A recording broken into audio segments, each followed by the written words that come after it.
Welcome back to Genshin Impact, where the Archon quests are longer than my will to live, and my eyes are burning by the end of it. Venturing anyway, we are right doing up my the alley. 8th act, which I thought was actually the 7th act, but no, it's the 8th. And I had to go back and fix a bunch of video titles, but it's fine! I'm staring at this like I'm staring at the food next to me. It's now time to guzzle an unholy amount of food. Because we will not get a single break. No more paths back to reality have emerged since. But how can I be sure that I'm going the right way without scenes from reality to keep me on track? I can't even be sure of how long I've been walking for. This sounds... The further I travel, the less stable this space becomes. There are even moments where I can sense something that feels like abyssal energy.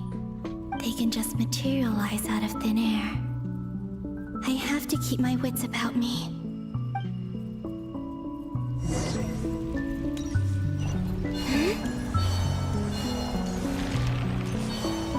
Okay, now we're not. I thought we were like super far back. Oh, hi, Revere.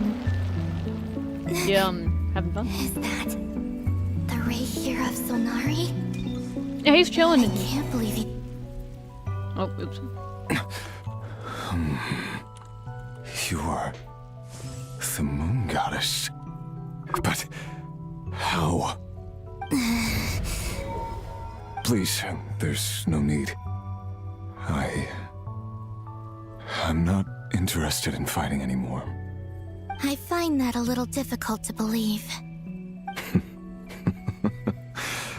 Yeah. Honestly, so do I.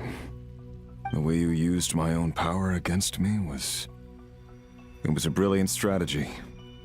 And then, in the final moment before I was thrown into this space, I got to see an old friend. Mr. Dainsleif. Right.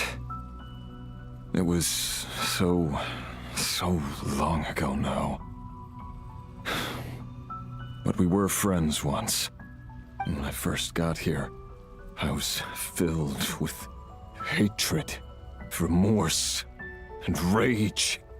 How I cursed and devoured. I tore everything here apart. I was consumed by the desire to leave this place and have my vengeance. But to no avail. This is a place with no exit. This is the second time I've entered this space. Though I have no memory of the first. I was torn to shreds the moment I entered. But this time I survived. It must be partly because of this new body. And partly because of all the Kuvaki I absorbed in Nod-Krai. Are you the source of the abyssal power in here? Not all of it. Some is from when I first arrived here and tried to destroy everything. But there was already a degree of abyssal power here before I entered. And like a venomous snake baking in the merciless sun, it tried to slither into my shadow. Tried to? So, you rejected it? Yes. Because after that, the world suddenly became silent for a moment. What do you mean?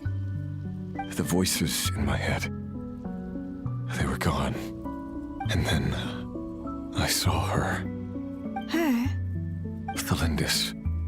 My former lover. Never mentioned that she saw a memory of the Lindis leaping into the moon's reflection. More precisely, I saw her afterimage. I'm sure the real her is long gone. She was just an ordinary Conrian. She couldn't have survived here for very long. Anyway, why have you come here? Didn't you know it was a dead end? If I hadn't escaped through the moon gate, my friends would have been in far greater danger. Oh, I see. Because of your power. The power of a moon goddess. What? You'd like to know how I know, wouldn't you? The one who resurrected me said so. I could hear a deep lust for power in his voice. Do you mean... Dottore? Dottore. So that's what he's called. He'd been collecting fragments of my body for a long time. All so that he could resurrect me at the moment of his choosing. I had no interest in his research. But being as corroded by the Abyss as I was, we were aligned as far as hunting the moons and recovering my strength were concerned. So that's why the Wild Hunt suddenly became so active in Nod-Krai. When I left the Fatui in my weakened state, Dottore must have felt that his time had come. Not the time, but he has such a nice voice. Like, such a, like, nice, soothing voice. He just wants to see his wife. Moon Goddess, could I ask a favor of you? What? I know this is a lot to ask, especially from someone who tried to kill you. If you refuse, I won't fight it. But this is the only thing I desire now. Nothing else matters. What do you want?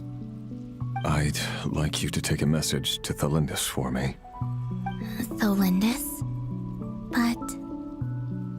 Yes, she's dead. But like I said, I saw her afterimage. I can sense that some part of her soul remains here. Far, far ahead. Why don't you go and speak to her yourself? I can't. I don't know why, but I can't move freely in this space as you can. All I can see is a glimpse of her, walking away. Just like the moment when I last saw her in life. In return, I will clear these abyssal obstacles for you. No, not in return. I'll clear them for you. Whether you want to help me or not. It feels like something I ought to do. Why? Yeah. Why, indeed. I've been asking myself that question a lot recently. Why did I do the things I did? I'm tired of it all. Tired of the person I became. People used me. And then I turned around and started using others. I hurt a lot of people. I think I grew tired of it long ago. But I wouldn't admit it to myself. And ultimately, that's how I ended up here. What do you wish to tell her? All of it. My past.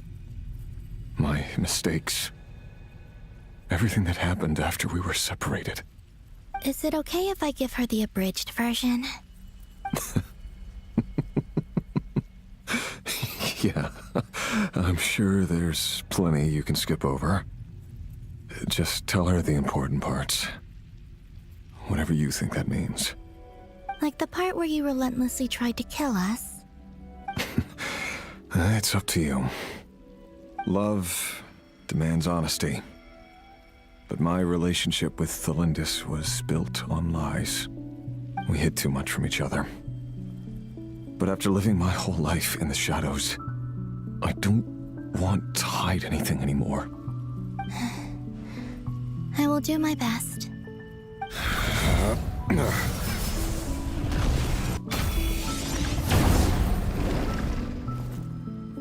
I really wish he could just go sit down with Thalindis and, like, stay here. I'm sad that he can't. I understand why, but, like... There. It does suck. The Abyss will no longer stand in your way.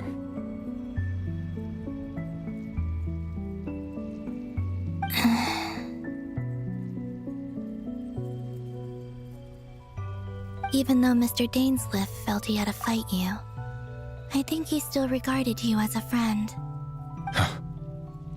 Dane? He said that you betrayed him, but he also felt great remorse at never having understood what you were truly going through. Why tell me this? Because if he'd known that someone could take a message to you, I believe that's what he would have said. Thank you. It means a lot. I know this will sound strange coming from me, but don't die, Moon Goddess. I can tell that you're determined to get out of here.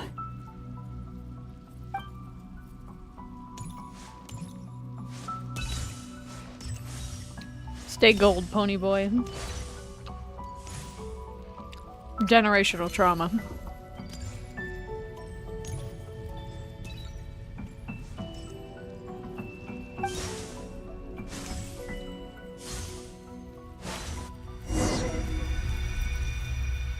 What sucks is, like, they're barely that his far from word. each other. The abyss is no longer obstructing my path.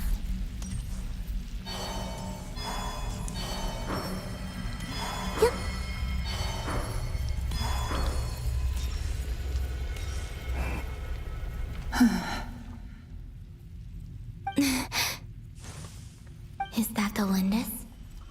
She wasn't far off at all. And yet, they can never meet. Hello, Miss Delindis. Who are you? How do you know my name? I've never seen anyone else here before. You can call me Columbina. I promised Rerir that I'd bring a message to you. Rerir? My Rerir? Is he well? He's doing better than he was. Better than he was, huh? Sounds like he's had a pretty rough time. Others have had a rough time on his account too. In many cases, their time ran out because of him. And I'm not just talking about the children of the Crimson Moon. So, things got worse before they got better. Could you tell me what happened, Miss Columbina? Are you sure you wish to know? Yes. This is my opportunity to learn the truth. No matter how hard it is to hear, I have to know. I admire your courage. However, time is short. I cannot stay here for long.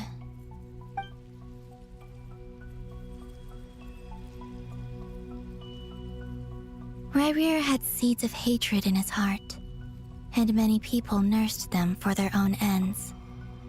On some level, everything he did was to try and find a way to see you again.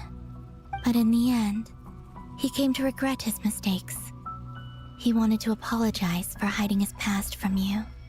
Beyond that, he did not say specifically what it was he wished to convey to you, but I'm sure that you've always been on his mind. You are what has kept him going over all these years.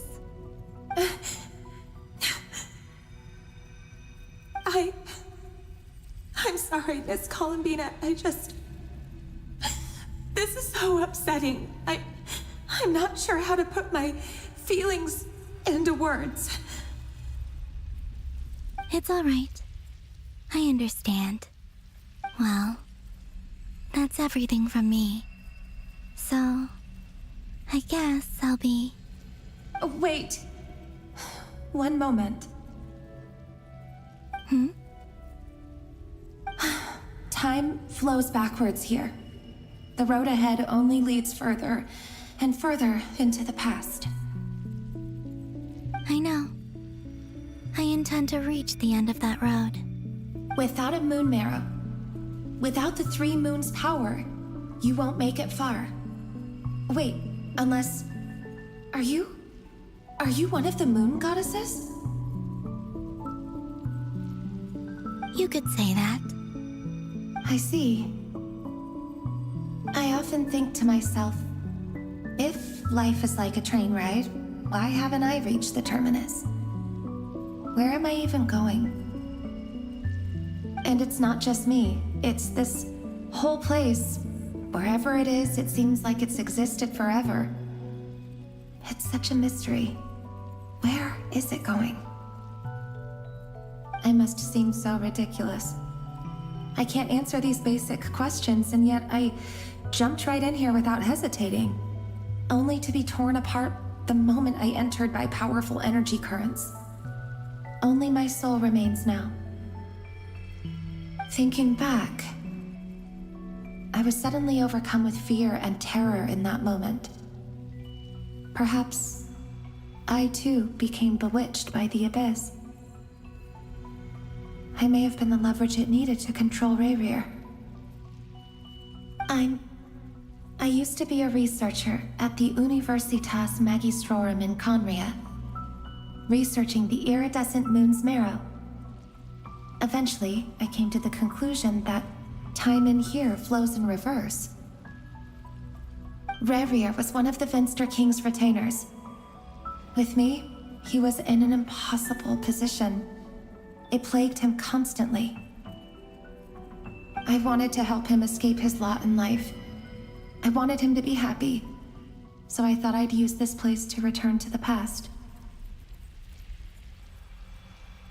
At the time, I thought I could just go back to the day that the Venster King first found the prince. It was only after meeting the prince that the Venster King started going too far with his research into the abyss. That was the day all of our woes began. I thought I could stop the king from ever meeting him and solve everything.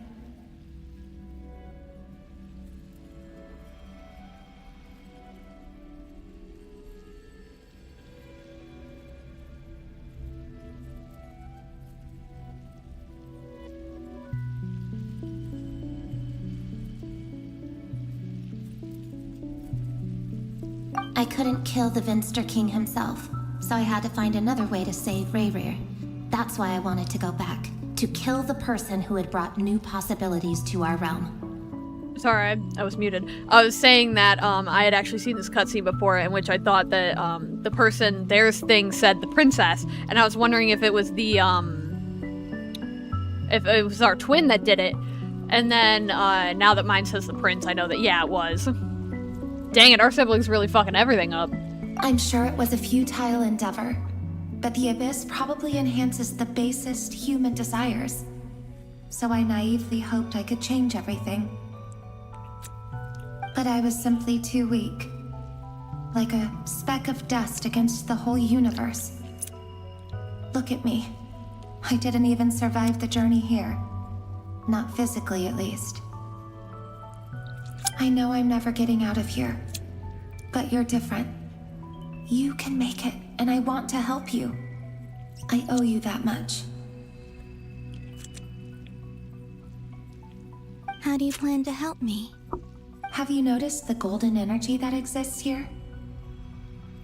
Based on my past research and my observations since coming here, I believe they carry you forward faster.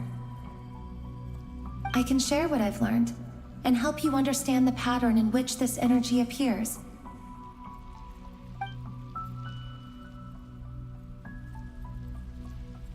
I think you just might... Now, I know you will be able to change the past. Also, I've been speculating about where this space ends. The documentation was scanned, but from what I know of the legends about the moons, the oldest ones seem to begin with Nibelung, king of dragonkind.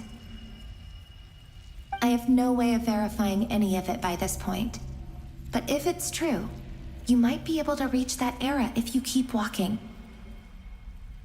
Understood. Thank you, Miss Thelindis. I'm the one who should be thanking you.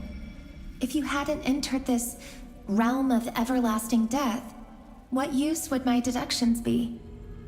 Thanks to you, they have some meaning. About Rayrir, I'm so sorry. For everything. It wasn't your fault. That's not true. Because we both feared bringing trouble upon each other, neither of us ever told the truth. And that dishonesty sealed our fates. But enough about that. I wish you a safe journey, Miss Columbina.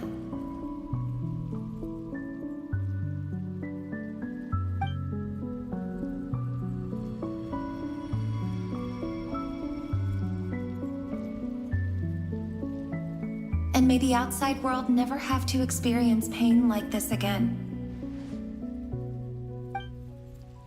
Rerir, you're there, aren't you?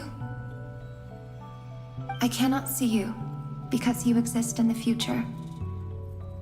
I expect we'll be trapped in this prison of space-time for all eternity. But please, gaze upon the past, and then sit for a while. Let's find a place to sit down together, just like we did when we first met.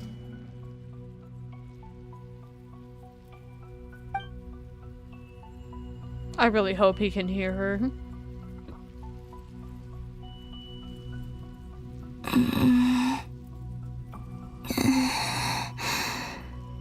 How long have I been walking? How much further till I reach the end? Is there even an end to be found? Everything's getting blurry.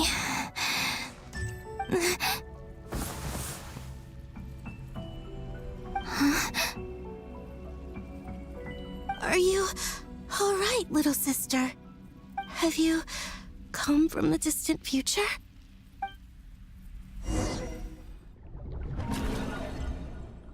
Yeah, she finally met one of her sisters. So, how exactly did the moons just disappear? Shouldn't it be a little harder to get rid of major creations like moons? The world is a vast and ancient place. On a certain scale, all life lasts for but a fleeting moment. Miss Nicole explained that the moon goddesses likely perished in the War of Funerary Flame. The moons themselves were also destroyed at that time, save for the Frost Moon, from which a new moon goddess was later born. Am I missing something then? 'Cause the stories say that the moon goddesses were born on the moon, but doesn't Columbina say she was born in Nod-Krai? Huh, you're right! Why do their birthplaces differ? What's the difference between the two generations of moon goddesses? Also, remember what Sandrone said? Her scans detected 4 moons. In other words, 4 moon marrows. Technically, the result of the scan means that 4 moon marrows were detected and positively identified as moons in that moment. In other words, this piece of information alone isn't enough for us to know how Miss Columbina is doing right now. Yep, we have no way of staying up to date on whether she's dead or alive. She's on her own for now. But at least she's trying her best to get back to us. Yeah, she's a tough cookie. And a sore loser, too. We have to trust that she'll find a way. Because we really need her power. As much as it pains me to say it, we've got no chance of beating Dottore in a straight-up fight.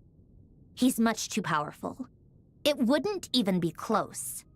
I'll have you know, I did his boss fight before this and I whooped his ass!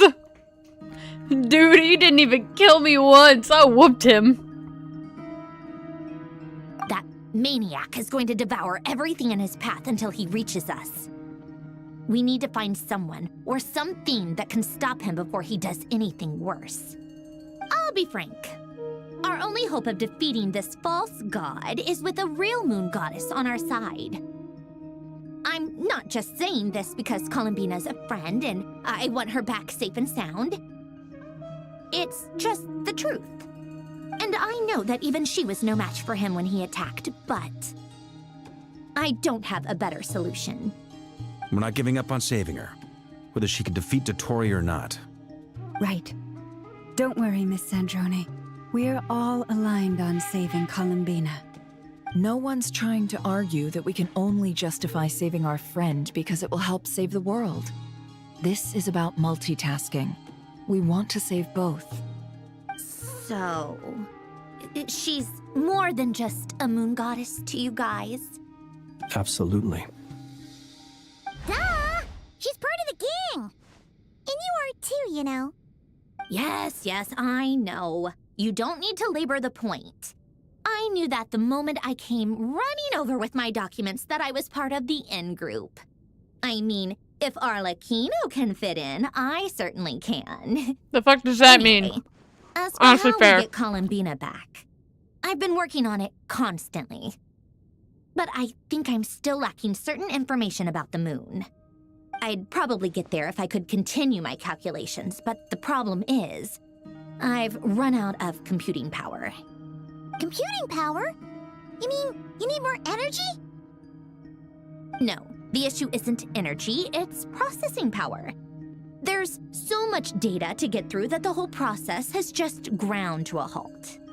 That's a tricky problem. René de Petrichor of the Nod-Krai Ordo once foretold the fate of the world. But I don't know how he did it. My guess is that he used the primordial sea's power. However, that won't work for me. His methodology was vastly different from my own. What's worse, they're incompatible.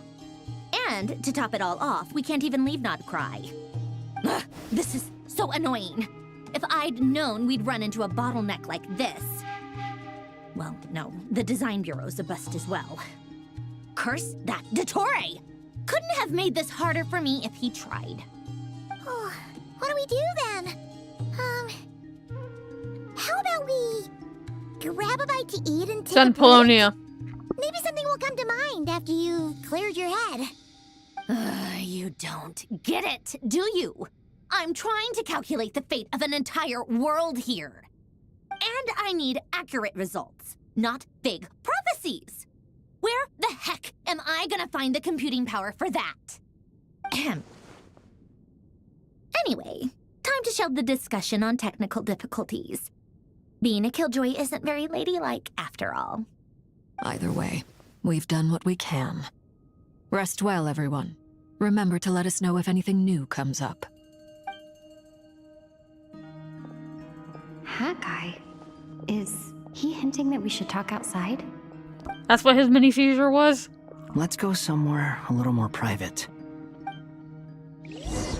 Yes, Daddy, anything you say! You know Say that less. Dory went back to Sumeru, right? Yeah. She mentioned she was planning to head back. Things aren't looking good for Nod-Krai.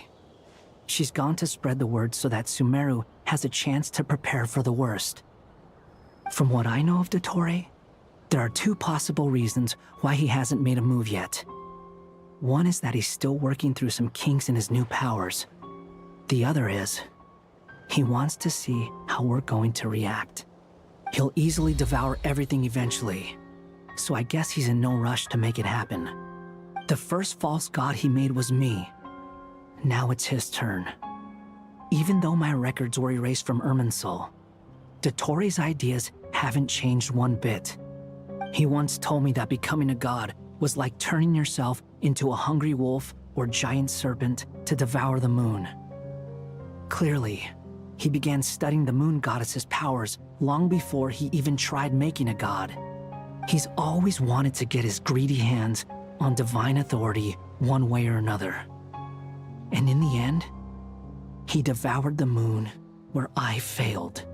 In the desert of Sumeru, there is a chessboard built by King Deshret, also known as Al-Ahmar.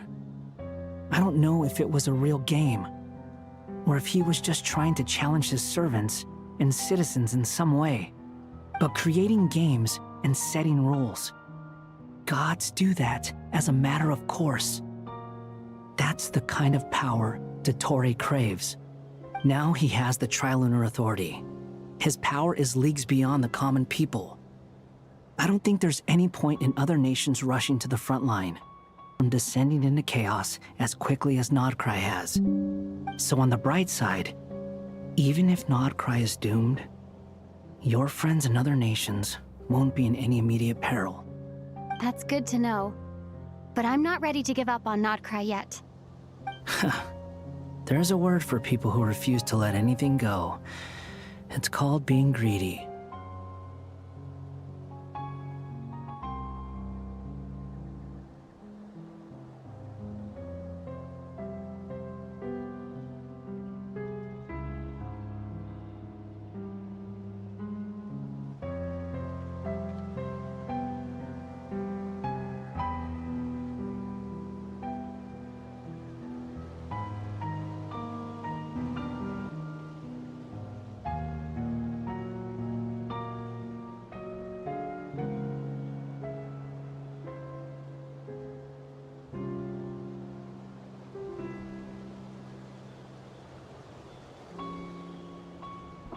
Sorry, I was having some technical difficulties. I was trying to make sure, because the broadcast said it went down for a second. I had to make sure everything was good. Maybe it sounds greedy to you, and probably naive too. But whatever you call it, that's what gives me the determination to keep fighting. Battles are fleeting, but the will to fight is a long-term commitment. Give up for even a moment, and your resolve will shatter. Why do you always feel the need to do the right thing? No one is born to be a savior. I mean, who's gonna criticize you if you fail or give up? Don't take this the wrong way, but Dottore said something similar to me. I guess the Fatui attracts people who don't believe in saviors. Not necessarily. It's less about belief for me. I just want to know how determined you really are. After all, I don't owe anything to anyone else here. Only you.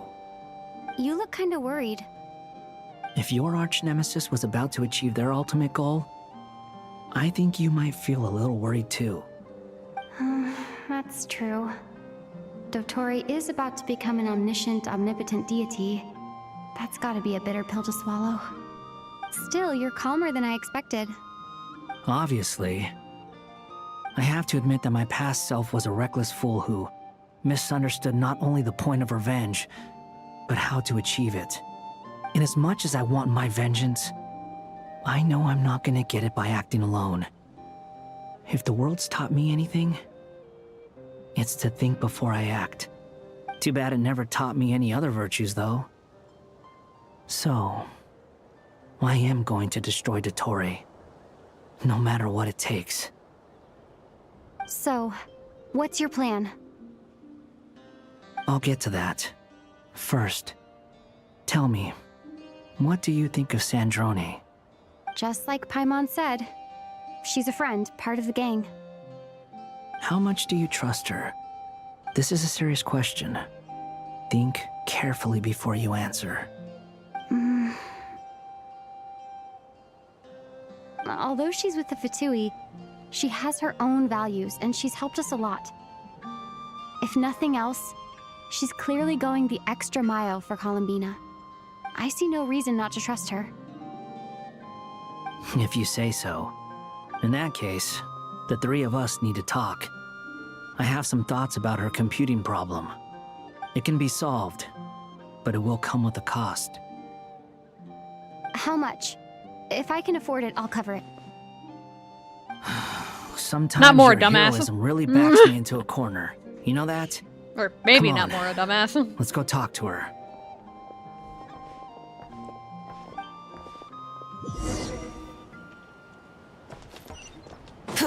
Light it up! Oh, okay, we're going in there. I was like, oh, are we just walking over there? Or... Hi, Polonium. Miss Sandrone, traveler. Hey there. Wasn't I just supposed to be with that guy? Paimon's here too! She was just helping them sort through their things. How did your chat go? That was fast. The call only just ended. Well, you said it was urgent, so we got here as quickly as we could. Albedo, I have some alchemy questions for you. I see. Looks like my knowledge proved useful after all.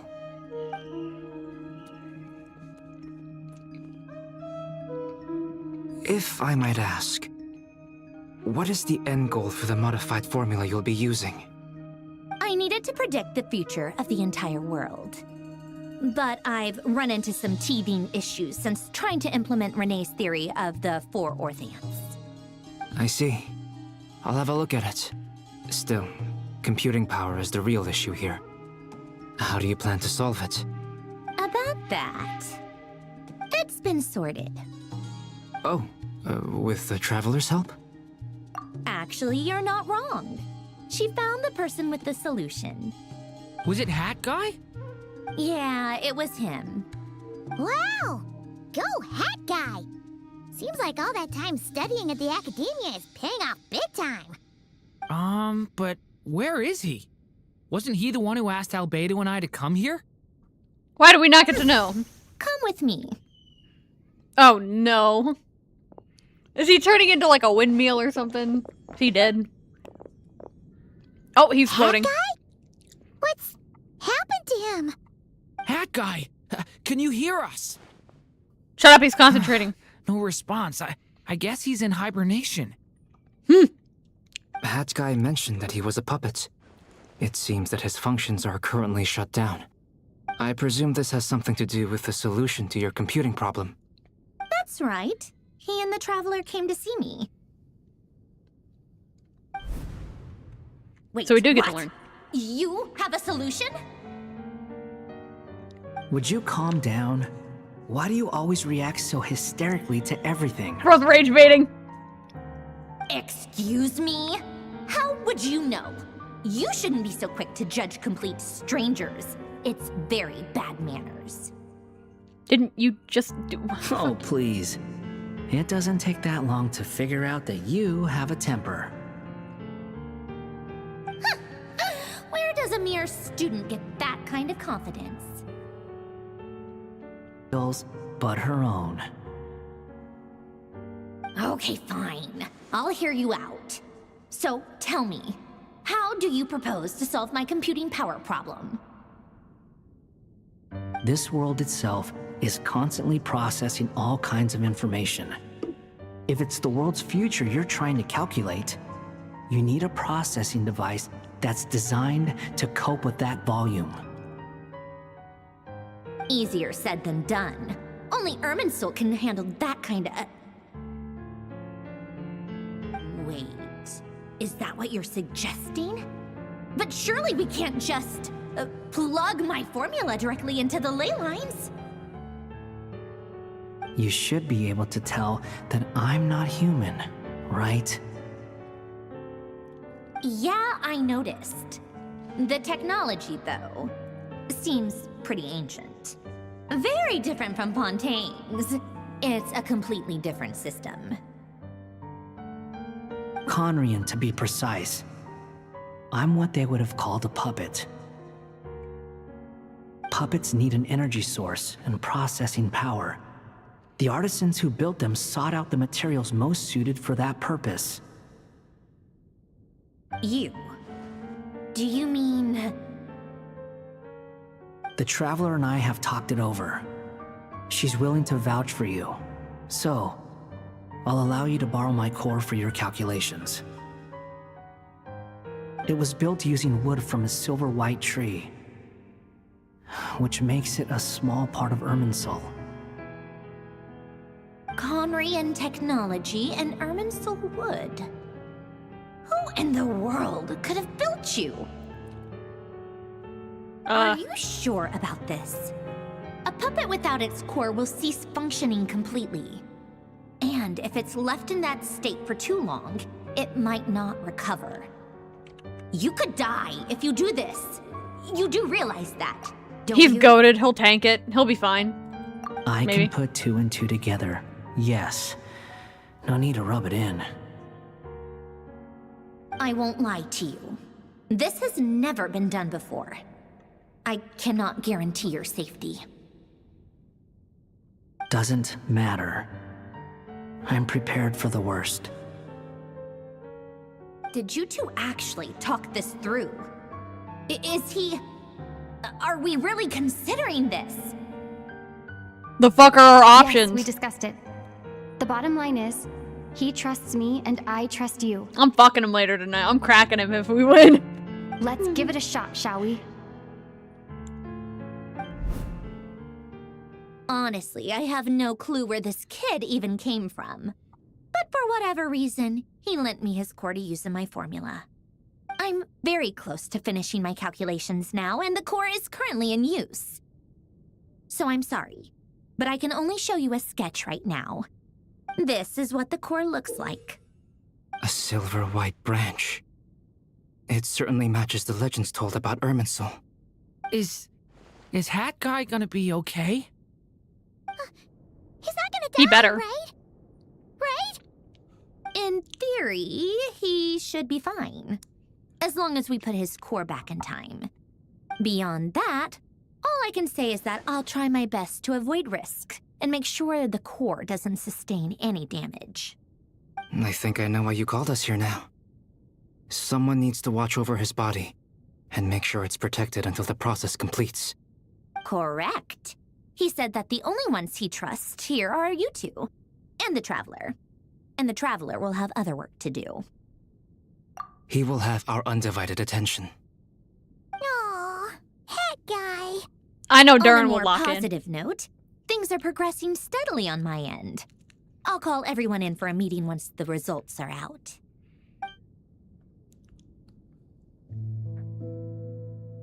That base is massive. You Paimon and Durin stand next to Hat Guy. Oh my god, the little goober's there. You having fun? The worst case scenario with the core removal is either a system reset or a total loss of function. But I'm not afraid. A quiet death should have been my fate long ago. A core is completely different from a heart. It's like another vital organ entirely. I never believed it could be a true replacement for what I sought. A quiet death? Bro, you got thrown out of your mech and plummeted into the floor! I wouldn't call that peaceful, you got shot! But in the end, it turns out the core was more useful to me. Pretty funny when you think about it. It's like the punchline of my entire life. Do you think there's any difference between a puppet and a human? If not, then this would just be another samsara. I have already experienced both a past life and a next life. Part of me wonders whether I'm only capable of making this decision because I've become a real human. What's with that expression? Isn't this a good thing? Sanjoni will succeed, won't she? She has to. She will. We all have to persevere until this is over. That's right. I mean, he's And not doing I'll protect much. you all until a moment of victory arrives. He's just chilling.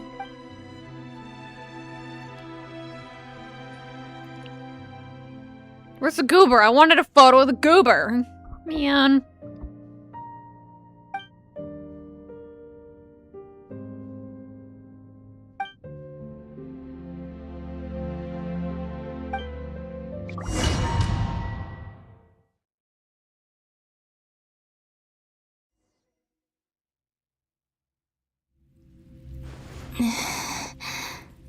Who are you? Call me Sonnet. You have the same power as Canon. Sonnet. So, you're the goddess of the iridescent moon? Oh, goodness. You recognize me? Well then, what's your name? Columbina. Columbina Hyposelenia. Hyposelenia? What a lovely name. Did you choose it yourself? It was a joint effort between me and my friends. Friends? You mean your friends in the heavens? Huh? Oh, sorry. You must be exhausted. I apologize. Hang in there. Let me introduce you to my older sisters. Do you mean the other two moon goddesses? Arya and Canon? Wow, you sure know a lot. Hey, does that mean that our story goes on into the future? Bitch, you didn't even tell us their names. We only just now know. Oh, I guess that wasn't the best question to ask. It's alright. We were prepared for that possibility. You could say we were too prepared. I can't even remember how long my sisters and I have been here by this point. When did you get here? How long has it been? I can't say for sure, but it feels like it's been forever. Madam, your dress is clipping. I see. Are you feeling alright? You look a little unwell. I can hold out a while longer.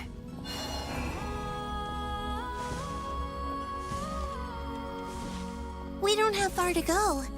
The place where my sisters and I are based is just up ahead. Don't worry, they're both really nice. I'll introduce you. Oh, they're actually standing there. I thought that was a damn pedestal. I was like, oh, those are cool mechanisms. Where are they? And then I was like, oh, those aren't mechanisms. That's them.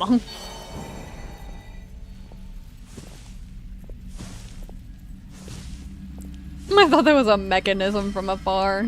I was like, well, those are so cool statues of actual people. I want to know what's going on with her arm. She has like a weird tattoo on it.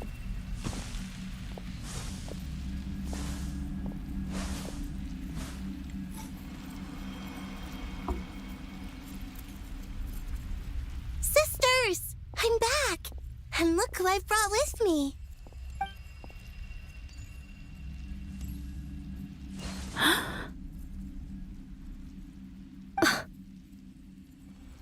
It's our lovely little sister, born in the far future. The pleasure is all mine.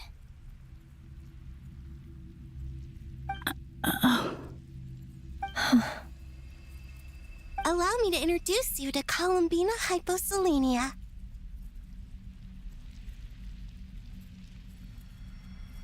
This is Arya, the goddess of the eternal moon. And this is Canon, goddess of the frost moon. Canon, don't you think Hyposelenia's power is similar to yours? Hello, Columbina. I apologize for our startled reaction just now. And please, forgive our little sister if she's been annoying you. She tends to talk a lot. It's fine.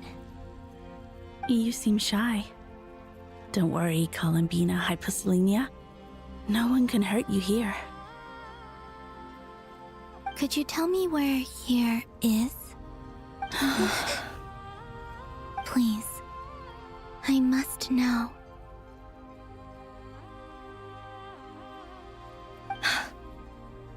My dear sister, this is where Tevat's original ruler, the Dragon King Nibelung, imprisoned the moon goddesses. What? You're scaring her, Canon. No, I'm fine. Please, continue. Nibelung, our original master, created us in the distant past to maintain Tevat. But he left this world and traveled into the dark universe beyond, to explore worlds vaster still. Day and night, we fulfilled our duty in the heavens, until the day that the first Descender arrived.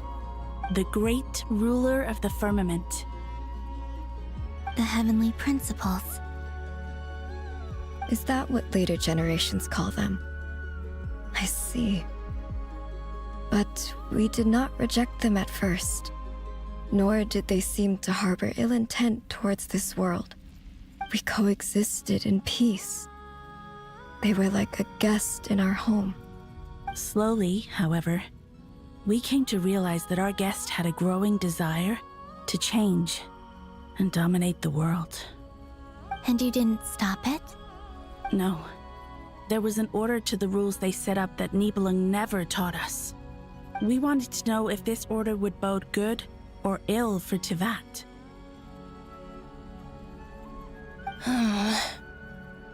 All right. Canon and I wanted to know. Sonnet was against it from the outset.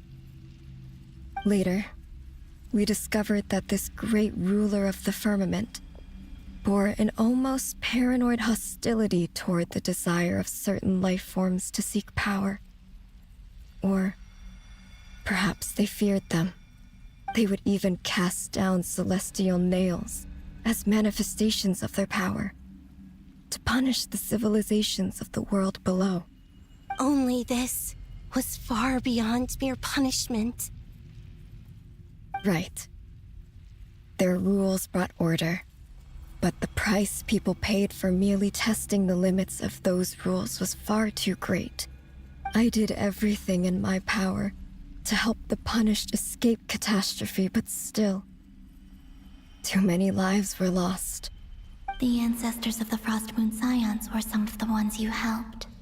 But just when we had decided to take countermeasures, the Dragon King, Nibelung, returned. And so began the War of Funerary Flame. So, that's the name the world gave that war in the future.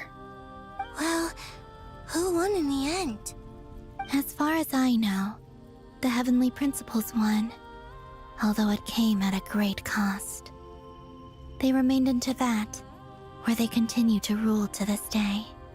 And the world's original master, the Dragon King Nibelung, was destroyed. And what of the moons? Are there still 3 moons in Teyvat's skies? You can tell us the truth, Columbina. We know we are but remnants of a bygone age. We are prepared for the answer. Only the Frost Moon remains.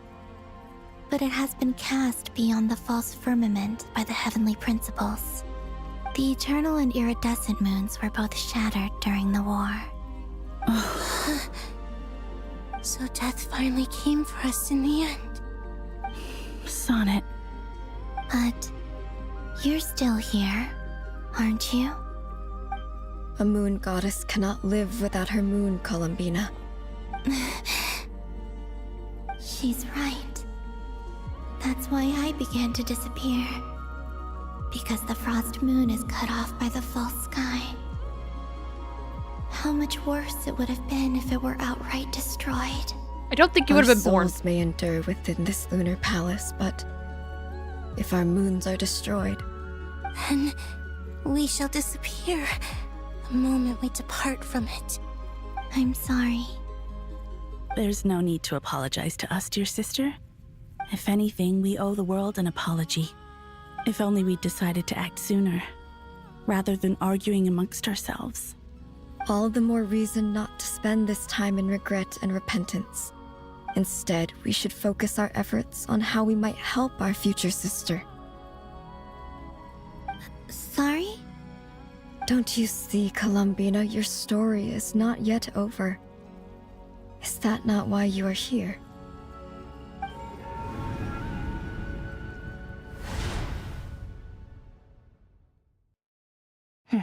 It's done. Initiate numerological array. Continue running primary process. Calculate the world's fate through extrapolation. And identify nodes of potential change. Secondary process, scan for moons. Still 4. The number of moon marrows hasn't changed. Wait, let me think. Is it possible that there's something I've been misunderstanding about the moons all along? Variables. Variables in the world. I know where potential variables within the world come from. So what about the moons? Are there any variables there? Like their life or death, for instance. What if being alive or dead makes no difference to a moon? But that's so strange. Even immortal gods can die. Why would the moons alone be? Wait! Wait! I've got it! I've got it!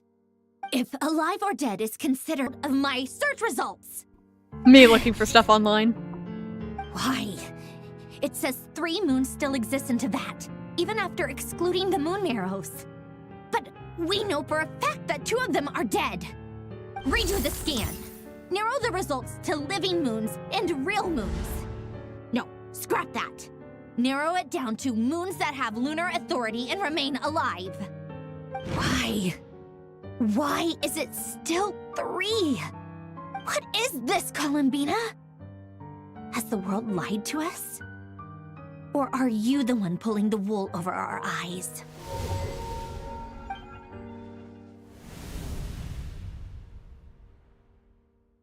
So, you think that the moon's reflection might be where Nibelung imprisoned the 3 Moon Sisters? Yes, it would explain a lot, such as why that space would respond to a moon goddess's power, opening the moon gate at her command. It would also explain why Miss Columbina has been unable to leave, and why time flows in reverse there.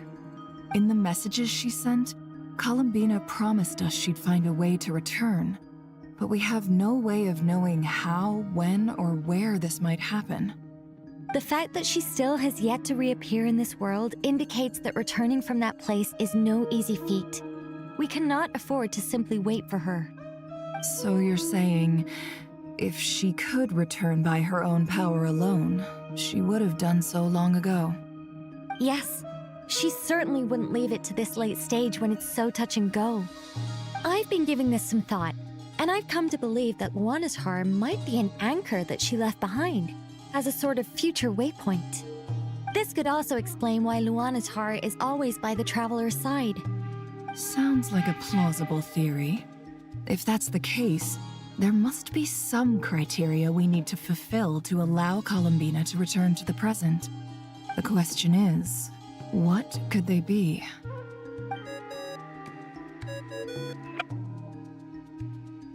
Hello? Listen up! This is extremely important!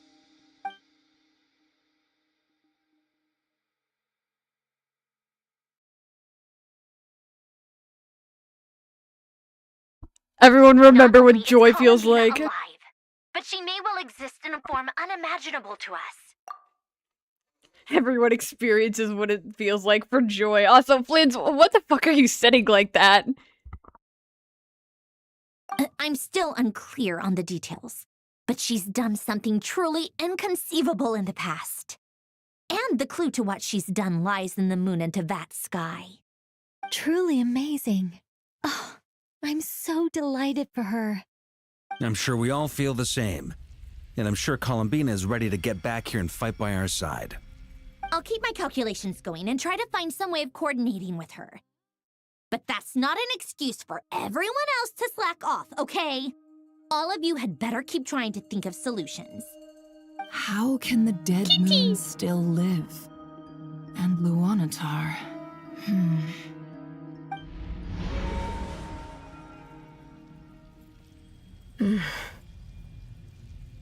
It's hard to believe that's what will happen in the distant future.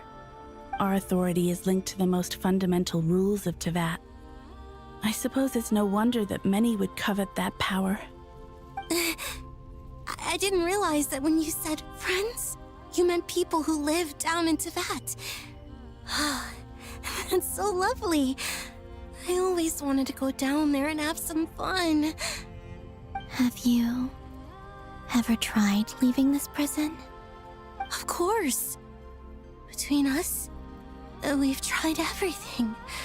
But no matter where we go, this space will eventually bring us back here. It's like the center of a whirlpool.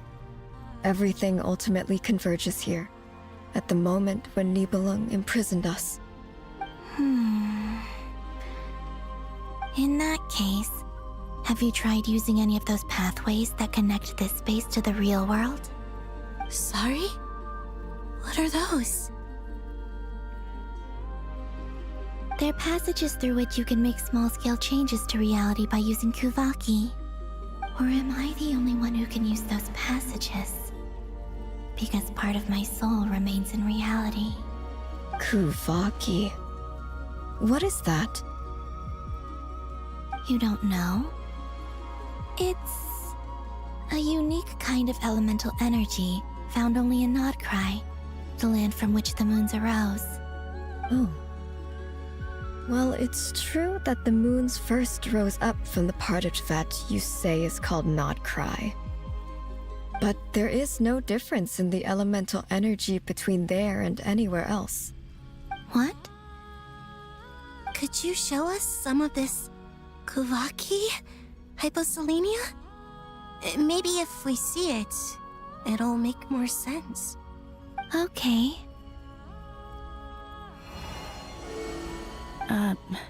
Isn't that just your power? What?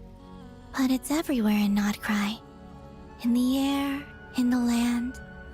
Even the creatures who live there have adapted to its influence. How curious. This Kuvaki certainly did not exist anywhere in the world before we were imprisoned. let alone influence living creatures. So, how exactly does it affect them anyway? Can they float in the air like us? This is so strange. Why would their reality differ so much from mine? Columbina, you're looking for more than just a way out of here, aren't you? Yes. If I am to help my friends, I will need tri-lunar authority on par with that of our foe. You mean... you'll need our power? This sounds extremely risky. The Three Moons' powers are not mutually compatible. Concentrating them into one goddess will be a very painful process. And if anything goes wrong, it could tear you to pieces. I know. But I'm willing to take that risk.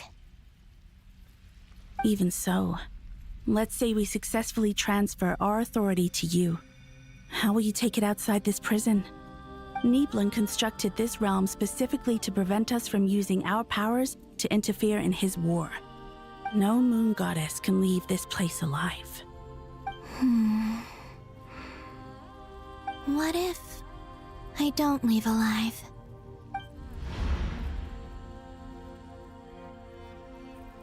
Where do we even start? How are we supposed to figure out what we're meant to do to help Columbina?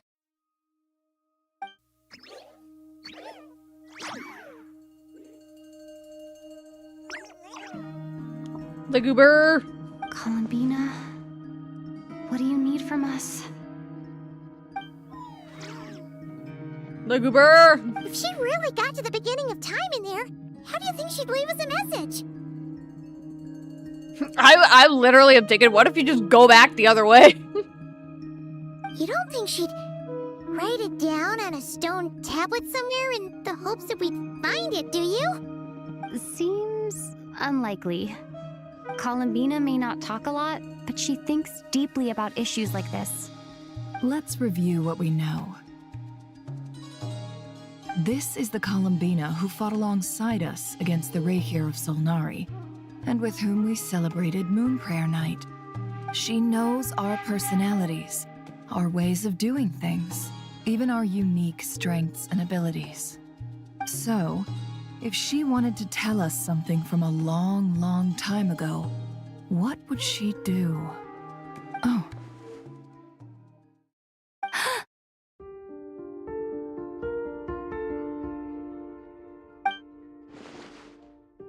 Little goober, do something.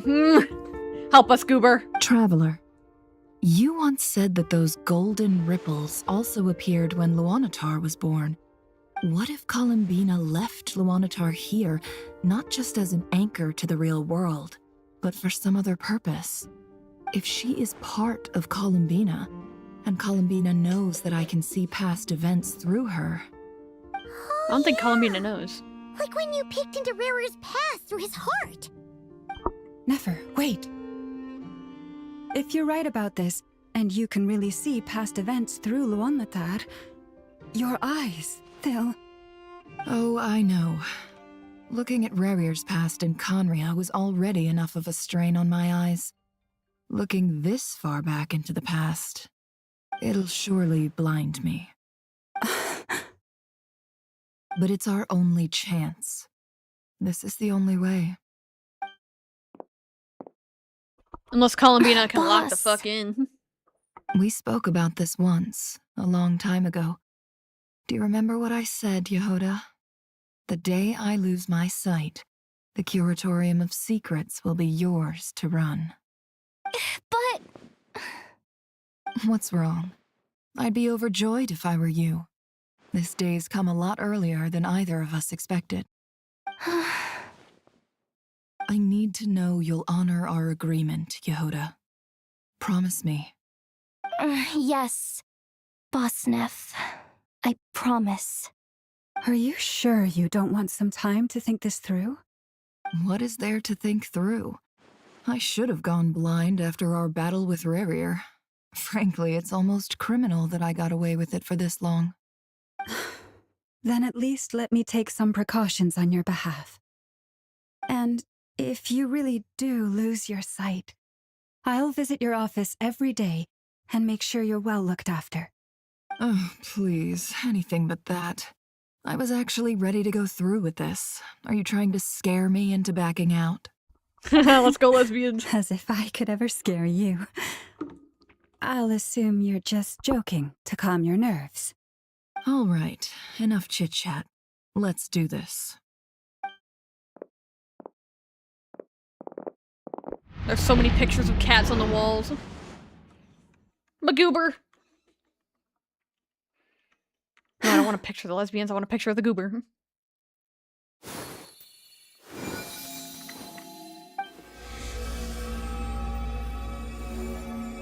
All done. Good. Now give me some space.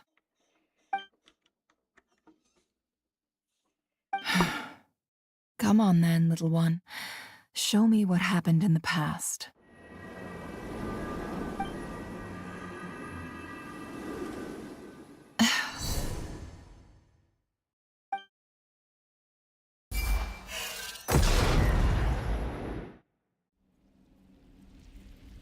Between the Trilunar Authority, Kuvaki, and the sole-surviving moon, the Frost Moon, I think I might know how to get back. But I will need my sister's help. Time to go talk it over with them.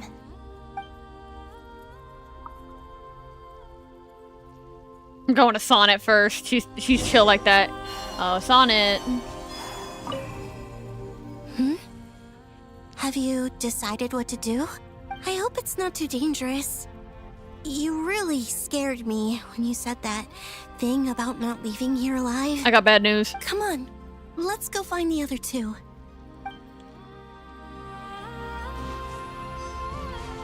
I thought she was gonna follow me. It seems you have reached a decision. I'm all ears. What do you propose?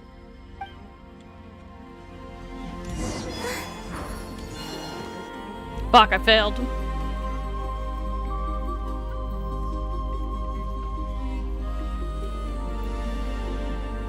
Have you figured it out, Columbina? Tell us, how do you plan to leave this place? I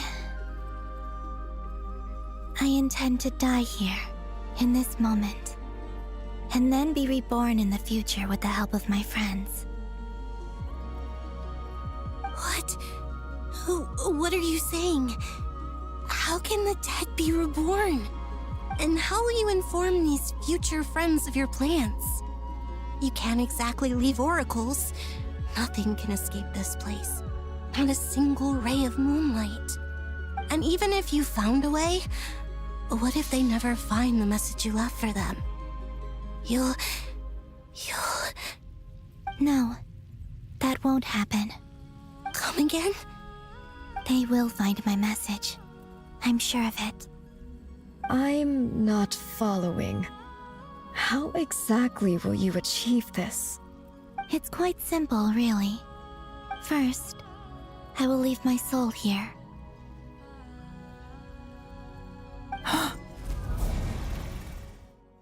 I see it. Your soul? You mean your divinity? Yes. I once left a portion of my soul in the future. One so small that this prison barely noticed anything. In this very moment, she can resonate with my soul across time. When the time comes, I believe that she can serve as an anchor to pull my soul from here back to the future reality. Just as gravity connects the world to the moon. Exactly. In the future, where I came from, the moon has been cast beyond the false sky, but I can still feel that it is there. In a similar way, I can feel a connection to the soul fragment I left behind even now. My friends can use it to detect my presence. But how do you just leave your soul here? Is that even possible?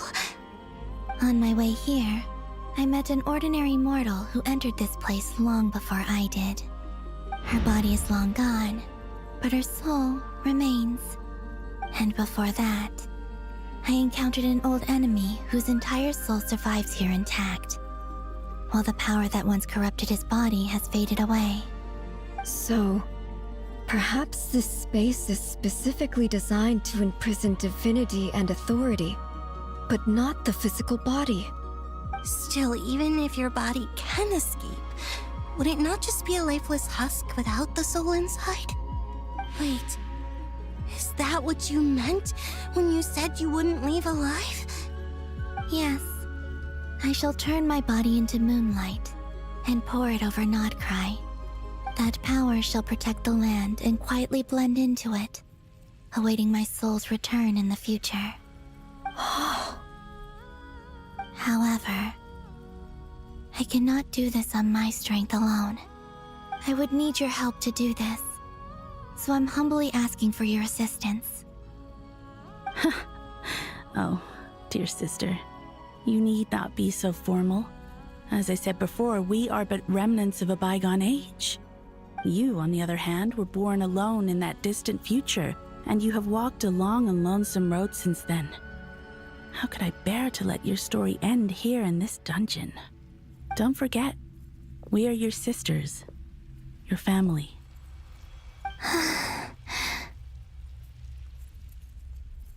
Arya's right. Actually, I've always wanted a little sister. Can you imagine how it's been for me? Getting nagged by 2 older sisters all the time. Now, I finally get to be the big sis. And not just that, but I get to help you return to your world, too. How could I say no to that? Sonnet. Canon?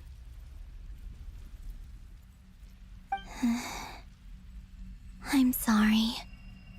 I know this is a bold request. The Frost Moon is rightfully yours, and it remains intact.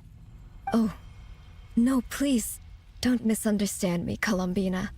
I was just thinking back on the years that the 3 of us once spent together. You cannot imagine how happy I am to hear of the future world you describe. The Frost Moon Scions, your lovely, kindly friends.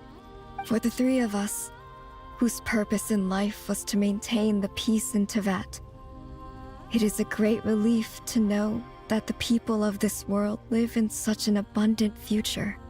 If your plan can save them and save Nod-Krai, I will gladly give you all that I can. Besides, the 3 of us have been together since the day we were born. I could never abandon them to live on alone without them. Canon. Still, I do have one question I would like to ask you before we proceed. Y'all better stop or I'm gonna start crying. I'm holding back tears. Certainly. What is it? Why do you cover your eyes?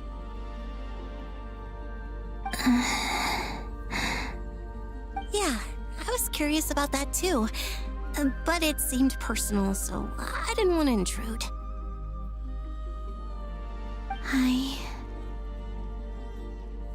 There was a time when I refused to look upon the world.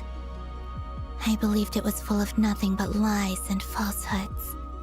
I wished to hide my feelings, seal my heart, until I could return to my true home. I see. Perhaps that decision saved you from ever having to see the false sky again. But at the same time, you likely missed out on many true and precious things, like the smiles on your friends' faces. Promise me this, Columbina. When you return to the future, open your eyes, take a look at the world around you, and see your friends.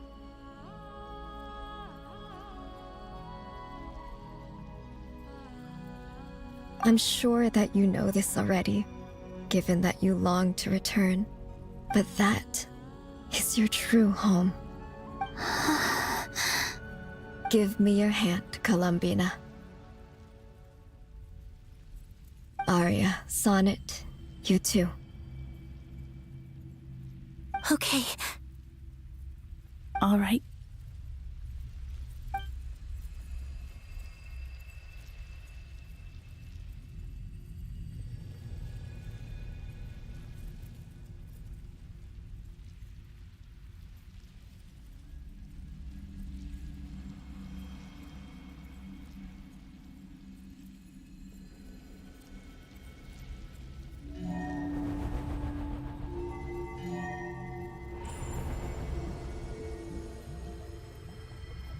We once were the song sung for eternity, but now it is you who must continue to sing. We once were the tides in the great river of time, but now we subside, and you arise. We were the messengers of madness and inspiration. But now, the lies have faded, and your truth must endure. We are souls awaiting the sun. You must return to be with those who smile when they see your face.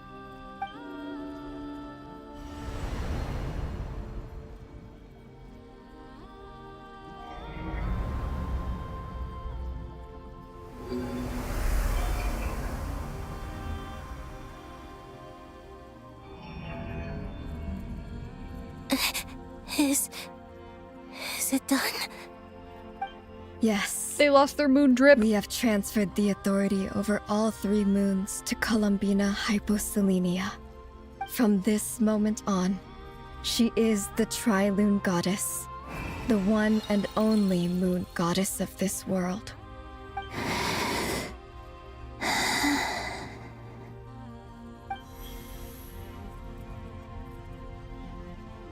Thank you. Thank you, my sisters. Now go, and do what you believe is right, Columbina Hyposelenia. Be aware that we cannot grant you the power of the 3 moons beyond these prison walls. The conflict that arose over their remains following our disappearance will still take place. I understand. Sisters, oh, my body. It feels... Now that we have given up our power and authority, our bodies are merely mortal shells. This prison is dissolving them as we speak. It's okay, Sonnet. The end must come for every god, just as it does for every human. That's all this is. The final destination of our lives. Canon and I will be by your side the whole way. We have... Fuck, I'm sobbing. One final request, Columbina. Could you use the 3 moons' power to send us back into the real world? Now that we have lost our powers, I doubt this space will seek to hold us further. It's just... we would like to spend our final moments together in the only place we ever called home. Of course. Gladly.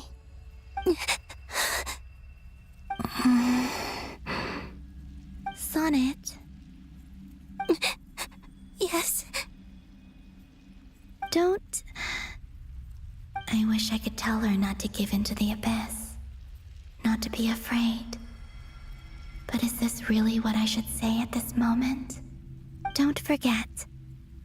I'm so glad to have a big sister like you.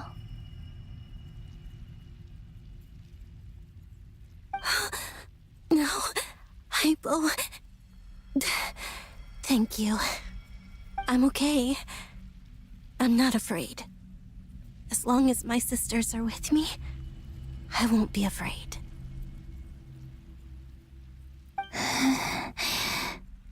It looks like this is goodbye, sisters. Goodbye, Columbina. Take care of this world in our stead. I will.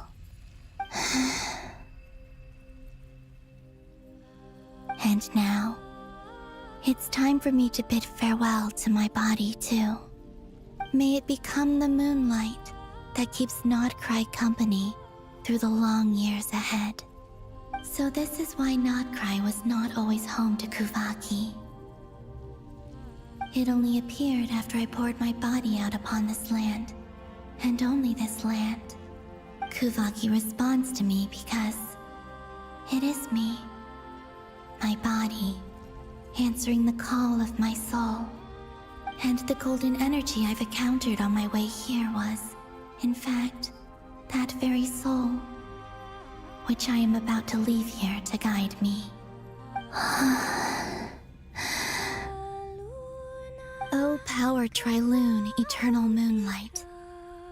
I, Columbina Hyposelenia, lay aside my body. Let it be cast into the dark night to illuminate the future. May it be a companion to all who dwell beneath the moon.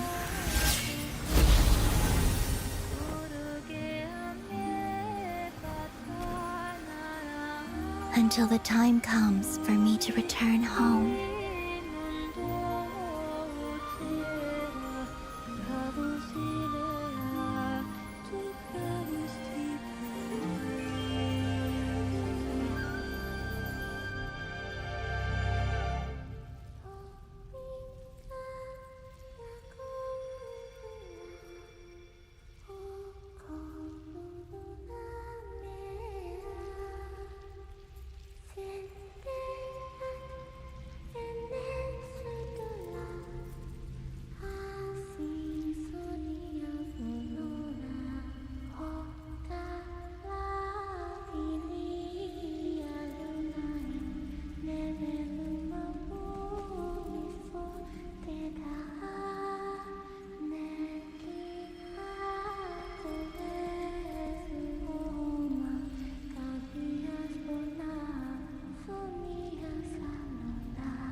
That was crazy!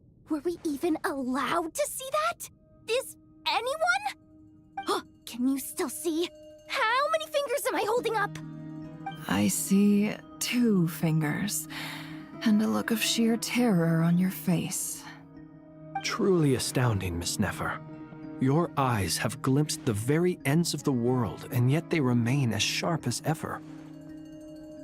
Or is the credit for this miracle due to Miss Lauma?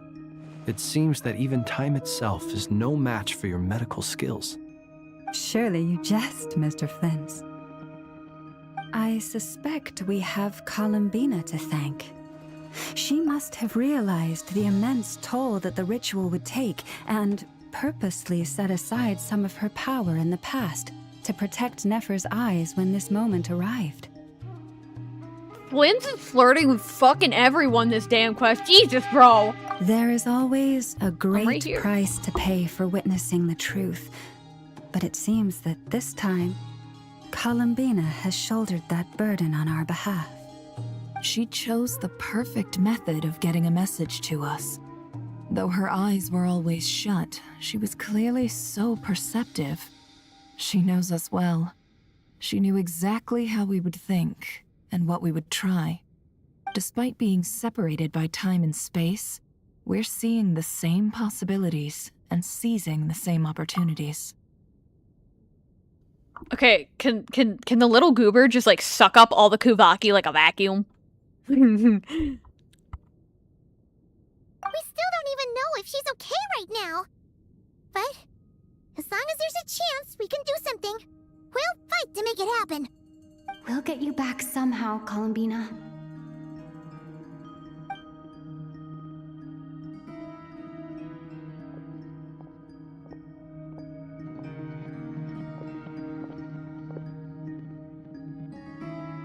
Well, based on the information we now have, let's figure out our next moves. Thanks to these gentlemen, we have a much clearer picture of the situation with Dottore. The civilian population has been moved to safety, so we no longer need to hold back. Miss Androne, how are the calculations going? So far, so good. I'll keep seeing how far I can push the system, though. Can't have Hat Man being powered down for nothing. There's still a long road ahead. Where should we begin?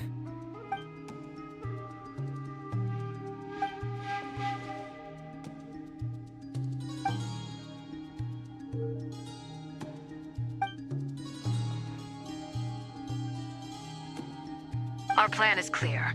Time is short, so let's get moving. There's just never enough time, is there? Time is the bane of my existence. Ugh. Anyway, I'm gonna get back to work. All right, we'll do our part too. Yeah.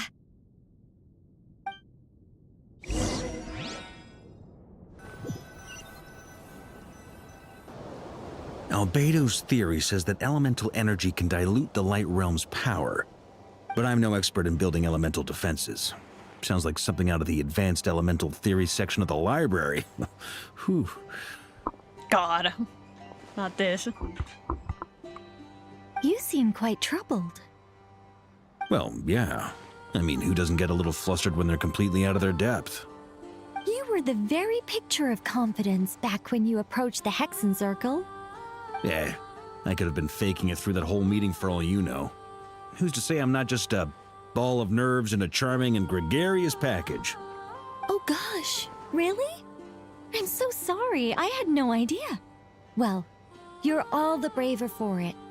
Still, I was much more in my comfort zone than I am here. At least in Mondstadt, you can cry for help from a cliff top and actually stand a chance of summoning Barbados himself. Comment, Venti. Things have never looked bleaker than they do now. If we don't pull this off, Tevat's doomed, isn't it? Oh, you think so? Actually, yes. Yes, it probably is. It's a shame. Don't put too much pressure on yourself. Tevat has faced annihilation many times in the past, but it also gave us you, didn't it? Hey, don't give me that. It's not like I'm anyone special. I disagree. Every human born in this world is special. We angels have always believed that. In that case, this humble human being has a big favor to ask of you. I thought you might say that. I'm sure Alice, in her great wisdom, sent you here precisely to help us in this difficult time, yes? Well, that has less to do with her wisdom and more to do with my power. Of course, of course. Well, the thing is, these elemental defenses we're about to build, I don't think it's a question of if they'll fail, but when. Durin's findings from his patrols make it clear that Dottore is constantly expanding his territory. First it was his lab, then the design bureau, and now this. It's not realistic to completely stop him encroaching on the rest of Nod-Krai. Rather, our goal should be to stall him for as long as possible. If Miss Sandroni's calculations are correct, well, they're the closest thing to certainty we have in this situation, so let's assume they are. Anyway, her calculations suggest that our best hope for victory lies in Miss Columbina's return. It's up to us to slow Dottore's advance and buy time for her to make a return. Are you asking me to help you with building the defenses? No. I'd like you to prepare for what comes next. When he eventually reaches us, we will have to fight him. You were an angel once and a mage now. I'm asking you to lend us your protection. Oh. Can I take it that you're triggering the terms you fought for during our three-way talks? Well, technically those terms were about protecting Mondstadt. But if you're happy to agree to the change in location, then yes, let's do that. You're cashing in on this much sooner than I'd imagined. Well, yeah. The way things are going, I might not get another chance. Very well. The mages have heard the knight's plea, and we will respond. To tell the truth, Alice and I had already discussed how we might help you all, so I didn't come empty-handed. I always like to be prepared.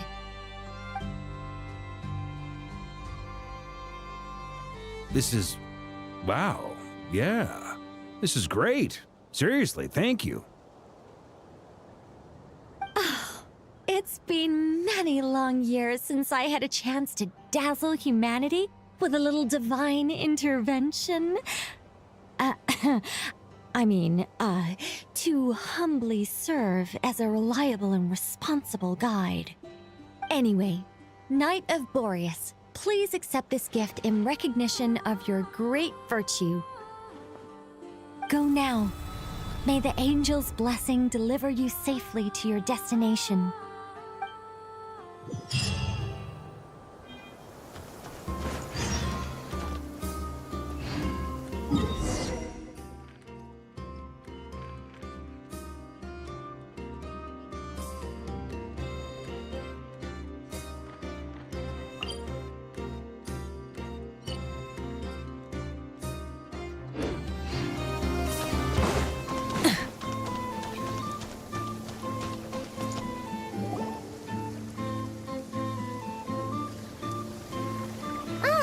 Here. Sandrone! How are things going? Oh my god, I keep forgetting I'm muted. I was saying that there's a bunch of holes in my map, and I was like, man, I didn't get to check what the world was like before I like started the quest again. So I was wondering, like, imagine trying to do your commissions in Nod-Krai, but your fucking thing is dead. Glad you asked. You two are about to become the first people to lay eyes upon my masterpiece. Or should that be the first person and the first, specter? Hey! Whatever. Come, feast your eyes on this. Wow! We've never seen something like this before!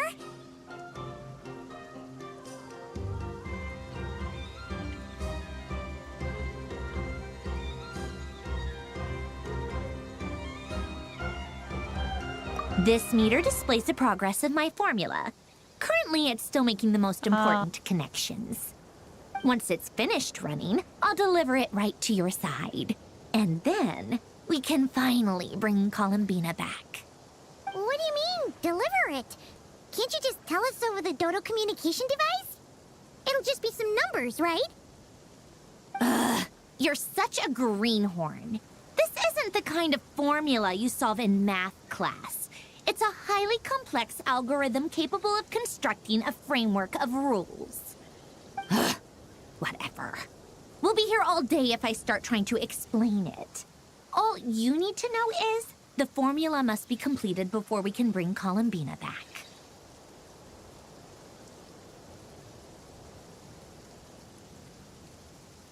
I'll share the data with you. Nicole's agreed to let me use her information channel. So we just need to use the Dodo communication device like so. And there. Now you can check in on my progress. Wow! Look at that! You're amazing, Sandrone. About time you recognized my genius. Took you long enough. Anyway, that's all for me. You should check on the others if you have time. Make sure we don't have any weak links in the chain. That might sound harsh to you, but close supervision is a common practice in a Fatui. Not looking to catch anyone out. I just care about everything going smoothly. That's all. I'm kinda stuck here while the formula's running, so I need you to be my second pair of eyes in the meantime.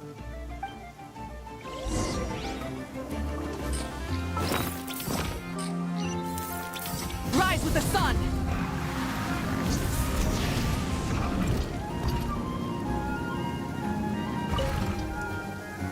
Traveler, Paimon, a pleasure to see you both. Friends! How's everything coming along? Fairly well, if I do say so myself. Personally, I am ready to confront Dottore head-on. Ooh, you sound much more serious than usual. To be honest, I am not usually fond of exercising my full strength. For one thing, it's hardly conducive to maintaining a low profile. Besides, I believe one should have the right to choose when to show their hand. I am conserving my strength until the moment of battle is upon us. Anything to boost our chances of victory. Seeing you get into the zone like this really puts Paimon at ease. Huh, Traveler? I consider it an honor to have your trust. Rest well. I look forward to seeing you both in your element during the battle.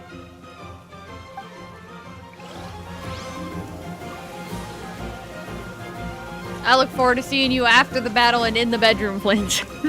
Thankfully, Miss Nicole has come to our aid. Nasha Town is now looking very well defended. Golden Flame. Yes, that's Nicole's power, all right. Based on the latest message from Grandmaster Varka, it sounds like they've reached an agreement. The situation should be more stable with her assistance. Everyone will have at least some degree of protection. Albedo! Durin! Hello there, you two. Are you well rested?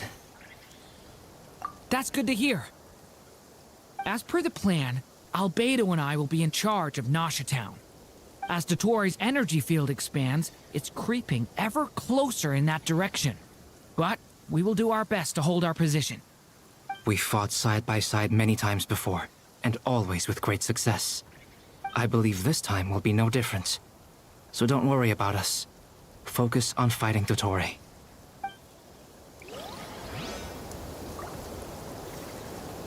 If the raindrops here just fly up before they go down, does that mean that, like,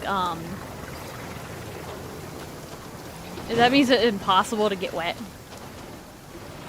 Yes, Miss Moonchanter? What are you staring at?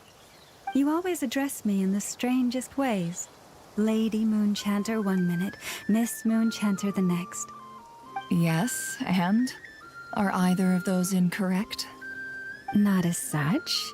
It's just that I simply call you Nefer nowadays. Uh-huh. That's my name. What's your point? The point is I don't add any honorifics or titles. Meaning what? That maybe we're on friendlier terms now than we used to be. Is that how if you want a bone, you could say so. And I thought I was the one with eye damage. Never! Wilma! Paimon, traveler. Just swinging by to check in on you. How are things going? Did you manage to get some rest? If Nefer was Ace, that would just sound like me whenever I converse with people who try to hit on me. Don't worry about me. I won't slow us down. And I give my all to ensure our victory. Ah, yes. Allow me to give you two a quick checkup. All done. You're both in good shape. You're welcome. You'll have your work cut out for you in this battle against Dottore, so make sure to get some rest in first. Paimon will keep an eye on her. Don't you worry. I'm glad to hear it. Take good care of yourself, too, Paimon. Sure thing.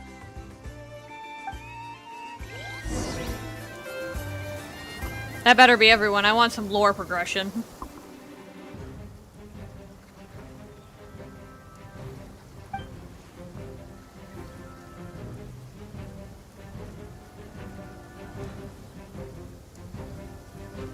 Here they come.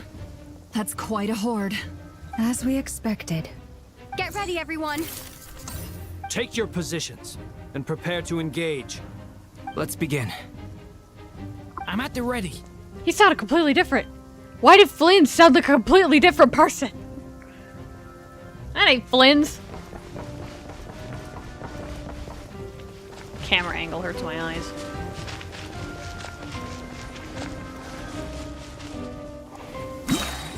What a waste of time. Your skull! Water jet! No! Time for the big one! Be silent.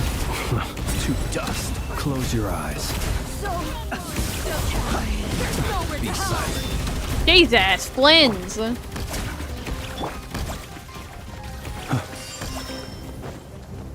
Well, let me pick up the damn healing. Observe. Water jet! Another one.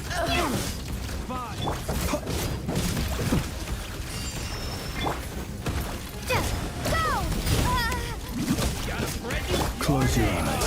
To dust. Observe. Pretty strong. Close your eyes. Do you fear the dark?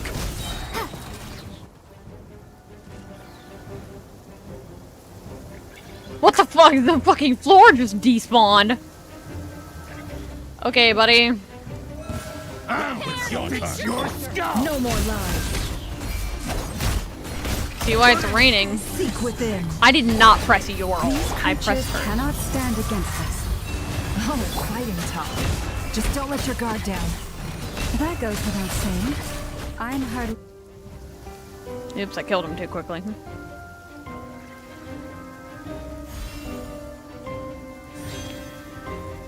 Oh my god, Llama's thing is still here.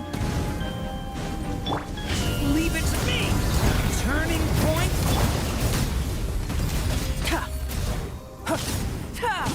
Moment of birth. Ha. That was easier than I thought. Naturally. What do you mean? Is it because as I gotta like just wait. 'Cause they're taking so long to speak.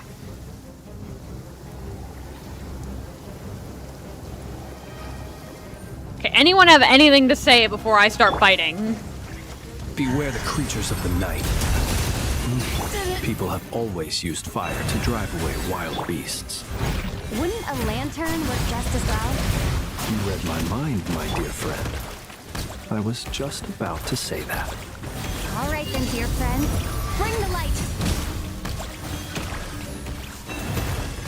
It all adds up.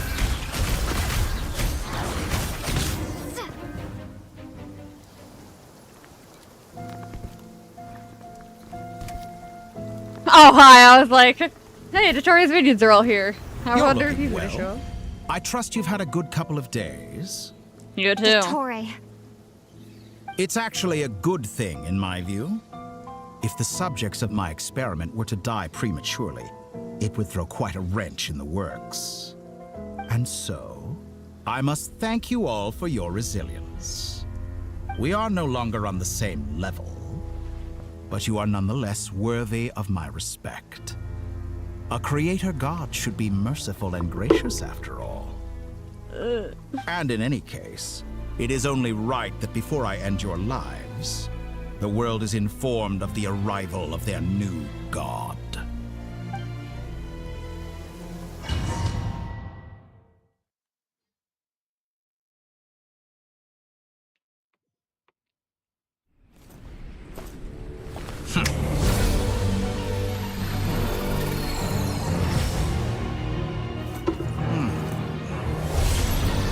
He repping that bullshit.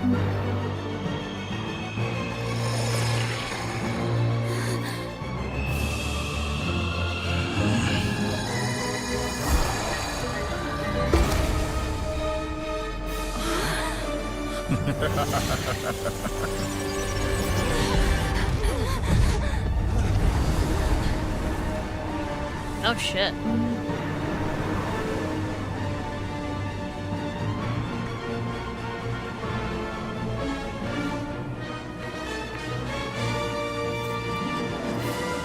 The experiment begins.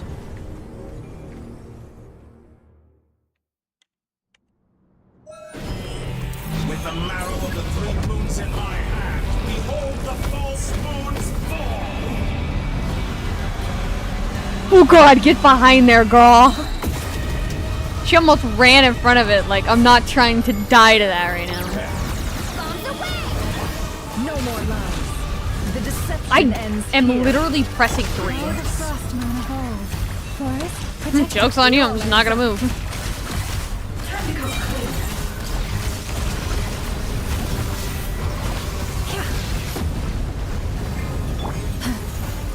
poor lost one. With one heart. The mystery unravels. No more lies. When I was fighting him the first time, I realized, like, what's the point of dealing with his mild curses if I just don't fucking move?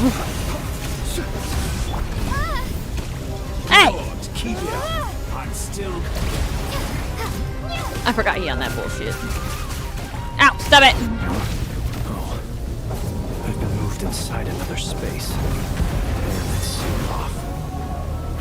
Looking at the structure of it, it seems like the Tory intends to trap us here. There's no exit. Our endurance is about to be put to the test. Line's remnants fall!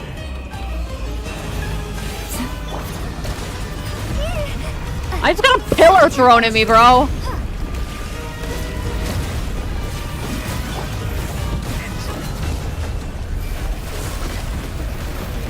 No more lies. You have fun. I'm gonna sit here beating the shit out of you. Leave this place. A grave transgression. Give me my ult. For the everlasting forest. Don't care. No more lies. The deception ends here. And you're already struggling. I ain't struggling. Who the fuck you think struggling? Certainly not me. No, if you noticed Dottore, but I haven't moved once. Well, I moved like once, but you get the point. Shit. You cannot jump and climb on the pillars. For the everlasting forest. Tell me, where will you try scurrying off to next? Oh, I got yoinked. Looks like Dottore has opted for a divide and conquer strategy. But we will not allow him to triumph. They inverted my controls. I shall pray for our victory.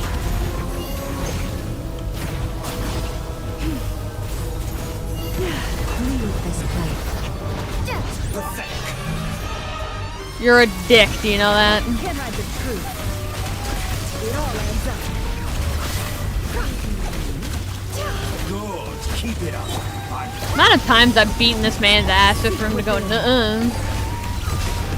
Like, you pussy. Like it. Some results of valor. Good, keep it up. I'm still collecting data. You cannot face me. Pathetic.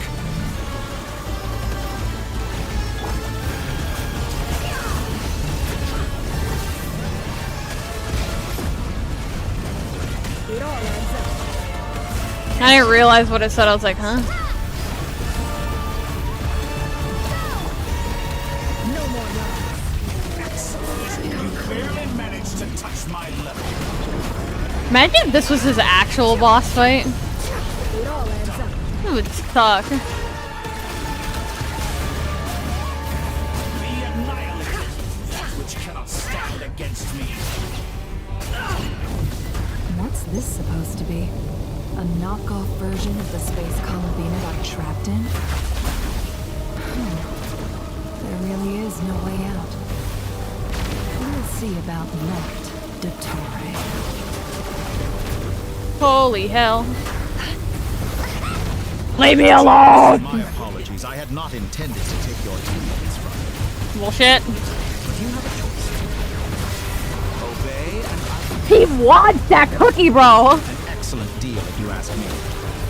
Won't you consider it? Bro, he wants the cookie.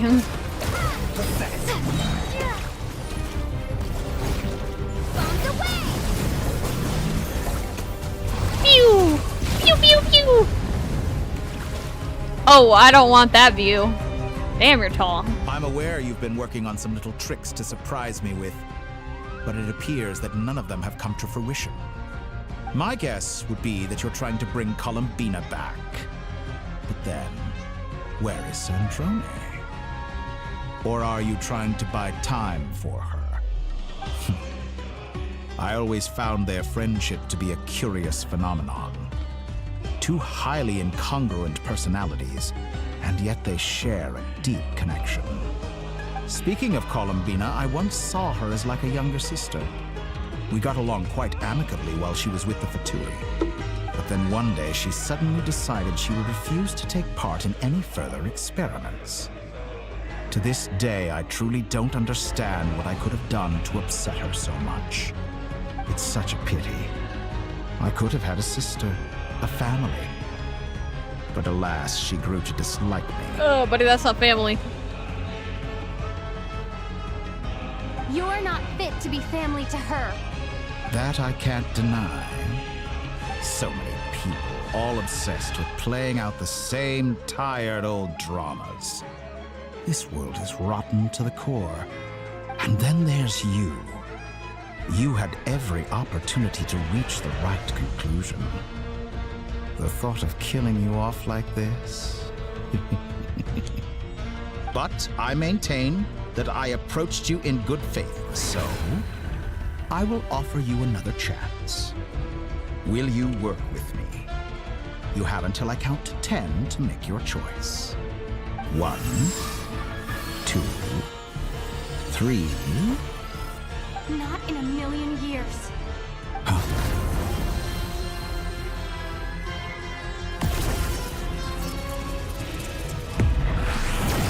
Polonia! Hi, Polonia. Hi, Syndrome. What a pleasant surprise. I didn't think you'd join us all the way up here. You're as sick and twisted as ever. Don't fool yourself into thinking anyone's grateful for the chances you're offering them. Sandrone, the formula hasn't finished running yet. Funnily enough, I was just discussing a collaboration opportunity with the Traveler, and then I see you, who I must say is a good example of an opportunity gone to waste. Gone to waste? I said that everyone would get one chance, and you've used yours to march right back into the lion's den. So yes, it's an utterly wasted opportunity. And what makes you think I believe a word that comes out of your mouth? I was planning on disposing of your little formula after wrapping up more urgent business here. Since you've taken the trouble of serving it to me on a silver platter, I can simply bring it forward in the schedule.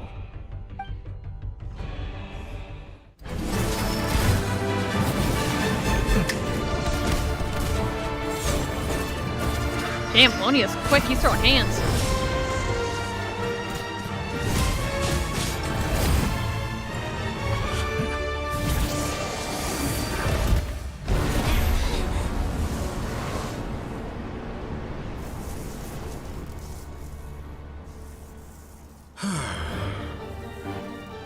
Is this your life's work? This piece of trash?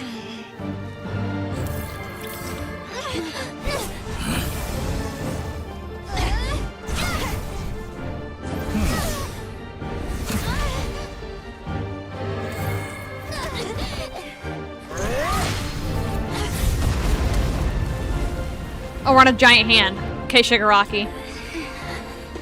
Your formula runs too slowly, Sandrone. You put your hope for success on others instead of fighting dirty. That is why you have failed. Now, whom should I slay first? Any volunteers? No one? How nice of you to leave the decision to me.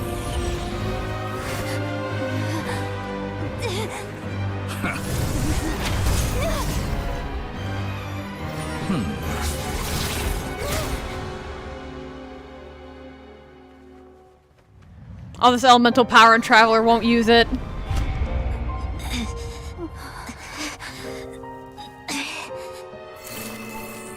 Oh, how unexpected.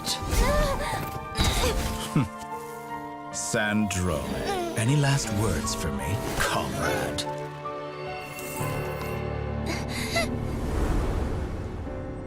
Is there anything you wish for? Not really. But I've always known what I don't want. Go to hell, Dottore.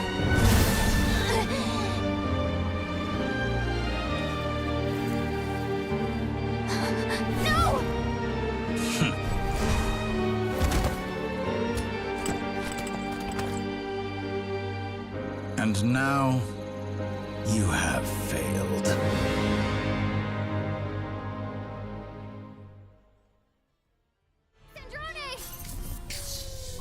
Now you see how fragile mechanical contraptions are. Just a gentle tap, and they fall to pieces. Wander or do something. However keen of an inventor hooked up to it, Sandrone probably. may have been, her death spells the end of the formula that was running inside her body. It's not running inside her body. Of course, I have to commend her for making it this far. As her colleague, I have to admire her stubborn tenacity. Now, it is time for you to take your place by my side. He wants to fuck us so badly, bro. What is this? My count was interrupted, but the second chance I extended to you still stands. Once again, you are welcome to join me. By now, I'm sure you have gained a greater appreciation for the power and authority I wield. What is stopping you from embracing a new world of endless possibilities? I don't want Not to in the mood fuck you, talk. Dottore. As you wish. You seem less talkative than usual today. I'll change the topic to something more apropos. Sandrone was always like this, never trusting anyone, always so reluctant to share her research with them. Objectively speaking, she had her strengths. It is remarkable how she extracted and even optimized the world formula from so much data. But her inability to trust was her undoing. No, it wasn't. Had she allowed someone else to monitor or run the formula for her, she did. Might still have a chance at victory even now. But regrettably, she was a stubborn fool. As much as it pains me, she had to go. Dottore. Maybe this is news to you, but people can change. Columbina surprised you when she escaped, and I think Sandrone would surprise you too. Change? You can twist the truth however you want, but I see it clear as day. You're the one who can't trust other people. Is that how you see me? By this point, what can you hope to do about it?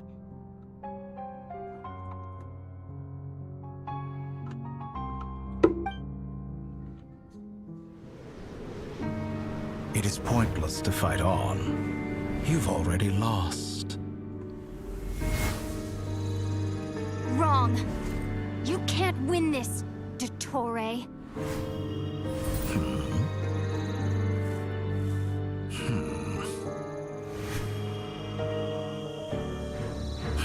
What? What the fuck are we doing?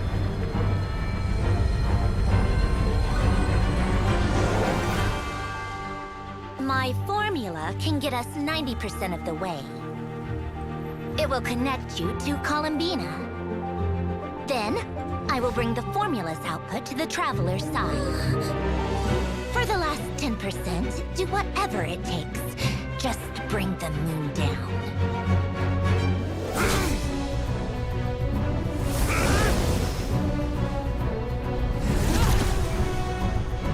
Yeah, we're gonna throw the moon at him?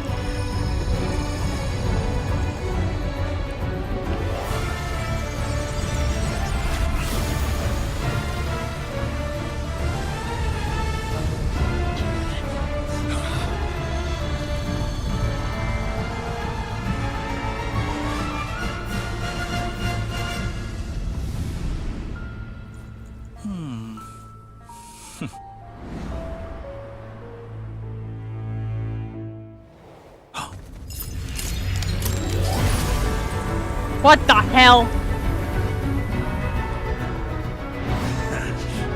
How? The moon will never be yours. Look out, tell her, my goat!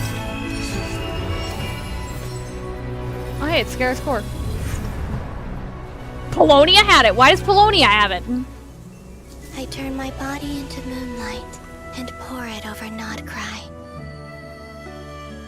My soul, I leave here to inform my future friends. Lastly, I will hide the Trilune Authority within the Frost Moon.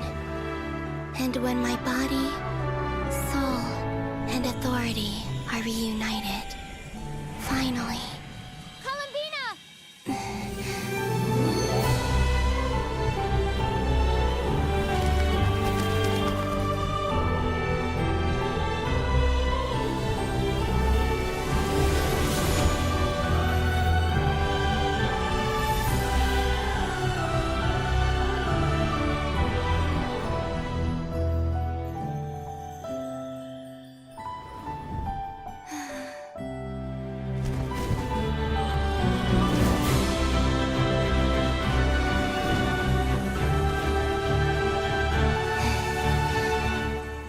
It's been too long. I'm back.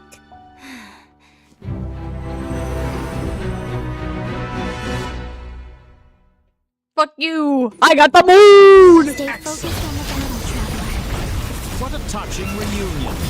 Though I personally find myself repulsed by the sight of weaklings huddled together for She is C3. Why do they always make them C3? finished patting yourselves on the back. Show me how long you can struggle before you drown. Watch out, Columbina! He can manipulate space itself! Dodge that. I know. Wait for the right moment. We'll strike together. Moon's remnants fall. He's throwing the fucking moon at me! How dull.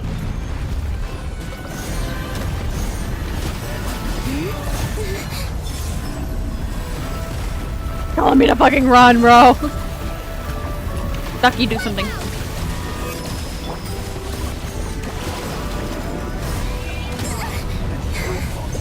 It's okay, that's what the NER bag is for.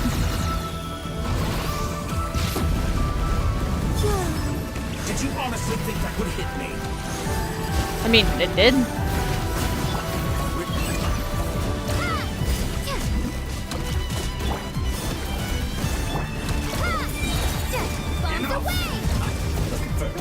Like an ant in my palm.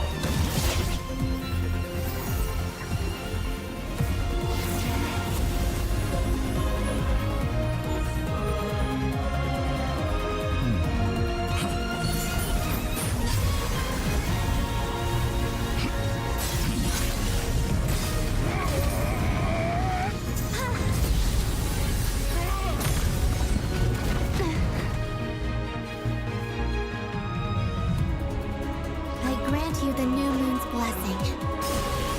The new moon shines upon you. She in the air somewhere, chilling.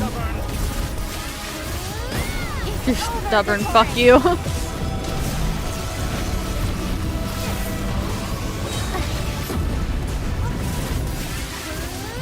Time to pay for... No longer must the world cower in the cold night. Close to the new world. Fuck your new world. Let the moonlight dispel the darkness.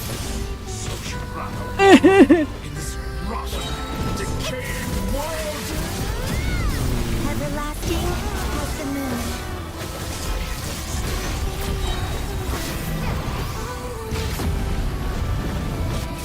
Fuck you.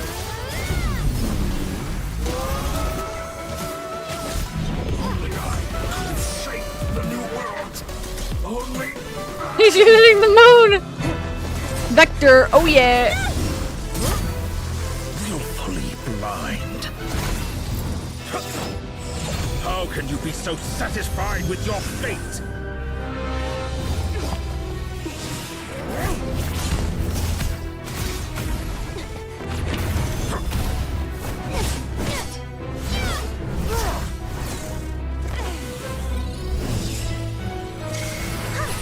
She looks like a pixie.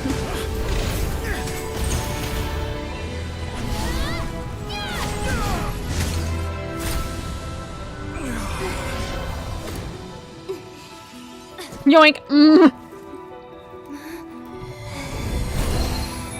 Oh, she fucking ate it! This battle was never about fate. It's about friends, family, and the home you stole from them.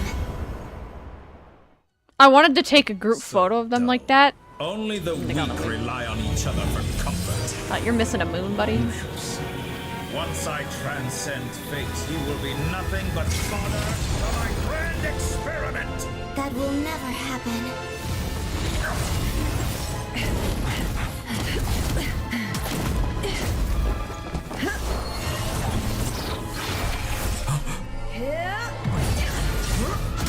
Imagine if you missed that.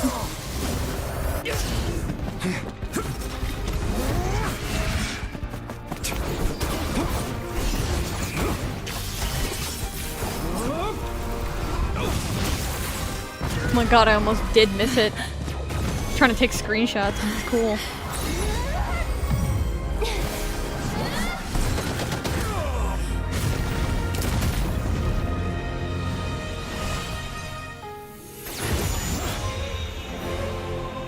away. The moon lights up this world once more. Am I supposed to spam or?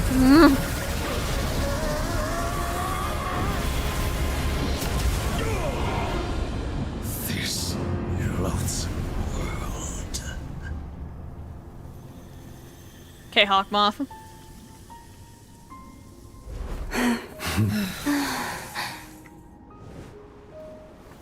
No, this world is our home.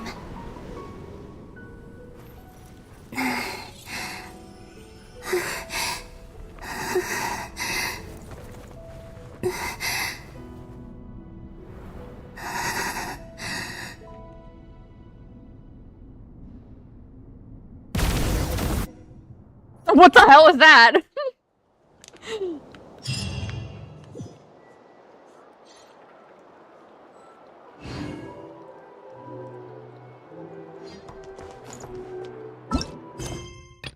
What?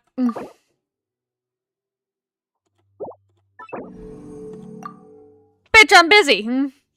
Fuck out my way.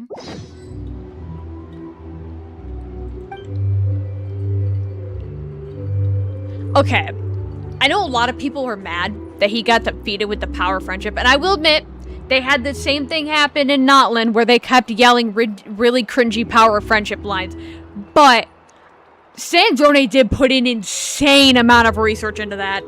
And so did everyone else for, like, figuring out the clues and stuff. It's just Dodore got really fucking cocky. You're not here looking for work, are you? Heed my words and get out while you still can. No, you're doing it wrong. The moon looks like this now. We literally dragged it into that, didn't we? What are you trying, children? The new moon, Mom. It looks different than before, doesn't it? Oh, cool. Also... Can I go buy a sugar sculpture today? Please? Just one? All right. I suppose today is a special day after all. Almost like a festival. Extra, extra! Get the latest Nasha Express here! Post-disaster report! Nasha Town reborn beneath a new moon! The voyage begins today! The future looks bright thanks to the League. Want a copy? I knew things would be different, but I didn't think that would include the moon. They say a new moon goddess has been born. A new moon goddess? Who's saying that? The Frost Moon Scions? I guess so. I'm not too clued up on the details. As far as I'm concerned, the moon's still in the sky and it's business as usual. Hey, since we've come all this way, shall we grab ourselves a free meal while we're here? Are you a convert now? Or are you just here for the free lunch? Oh, come on. What does it matter? After everything we've all just been through? That smells good. All right, that's it. I'm hungry. Time to eat. Come on! We gotta get there early, or there won't be any good spots left! I wonder if the moon is just permanently changed now. This is a residential area. What if people are still sleeping? Yeah.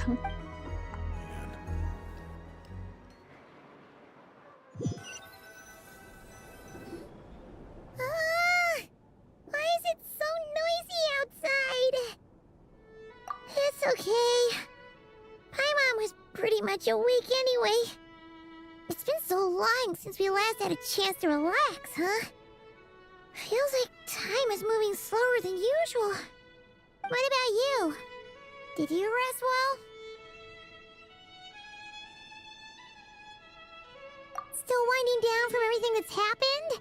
Or are you wondering how our friends are doing? Or is it about what Dotori said to you? Okay, if you say so. But don't push yourself, alright? Let Paimon know if you need to talk. What we just went through was a lot. It's totally normal if you need some time to get back in your groove. Luanatar disappeared after Columbina came back. Apparently, she was part of Columbina's soul or something. My child. Still, Paimon kind of misses Luanatar somehow. Bring my baby back. You did great. So did Paimon. We all worked our butts off to contain this disaster, and in the end, we made it. So, Traveler. You should be proud of yourself.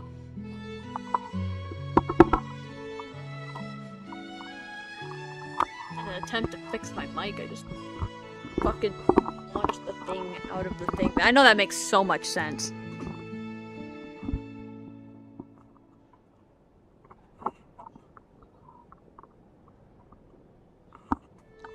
Look at it.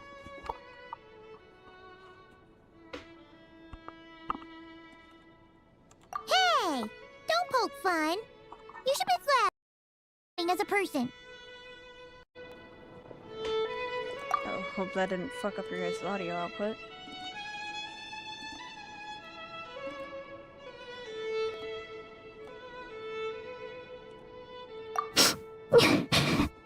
Paimon didn't think you'd mention it.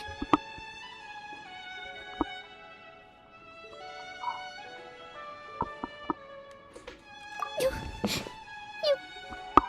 have no idea how anxious Paimon was. She was worried sick about you. My poor Payman. Well, if you really want to show Paimon you're sorry, you're gonna need to make it up to her. You better be ready to splash out on a lavish meal.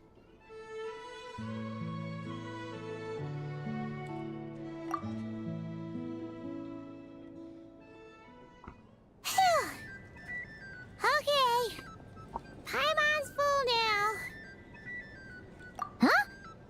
Oh, well... Hey there, Traveler and Paimon. Good morning. Morning, Yehuda. Here for some breakfast? Oh, I've already eaten. Just need some water. I was mostly worried you might forget what day it was today. So, I came over to remind you. Careful there, Paimon. Too much food will make you drowsy. Don't let anyone catch you hiding at the back and nodding off during the League meeting. Yeah, should probably be saying that to Aino. She's the baby of the group, if anyone. Sure, Paimon. True. You know, I'm surprised that all these competing groups are actually coming together to try to solve things together. Definitely a first for Nod-Krai. Well, nothing like a region-wide calamity to bring people together. I know, right? After that, surely even the most self-interested people have to realize that going it alone isn't worth the risk, right? Try telling Boss Neff that. She's not exactly convinced that people are gonna get with the program. Really? But if she's so pessimistic about it, why'd she agree to be the Curatorium's representative in the League? Probably 'cause even though Unity sounds like a pretty far-fetched idea, the benefits it would bring make it worth a shot. I think things will work out, though. I swear, Nod-Krai feels like one big family now with everything that's happened. More than it used to, anyway. Paimon's with you on that one. And it seems like plenty of other people agree, too. Just listen to the bustling streets. All right. Everyone's been rebuilding these last 2 weeks, and the evacuees have been coming back in droves. Life's slowly returning back to normal. Which means my workload's probably gonna shoot back up. Were you about to head out?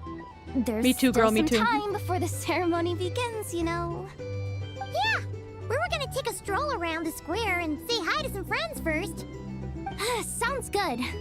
See you later then.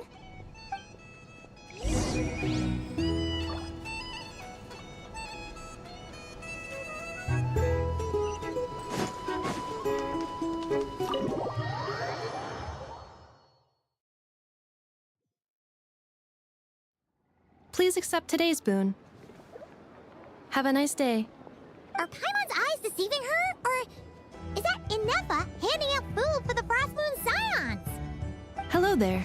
Why Would you not? like a feast of the moon, along with some snacks of the day? So, what's new, Inefa? It was only a few days ago when we last saw you, but it looks like you've joined the Frost Moon Scions in that time. And I know too? What are you talking about, Paimon? We're just here to help. Duh. In the wake of the disaster, It's all hands on deck. We responded to Lama's request for support. At times like these, the smallest good deed can inspire others and help them through the hard days ahead. And we're using eggs and heating tubes to make that a reality, in true Krumkake craft shop style!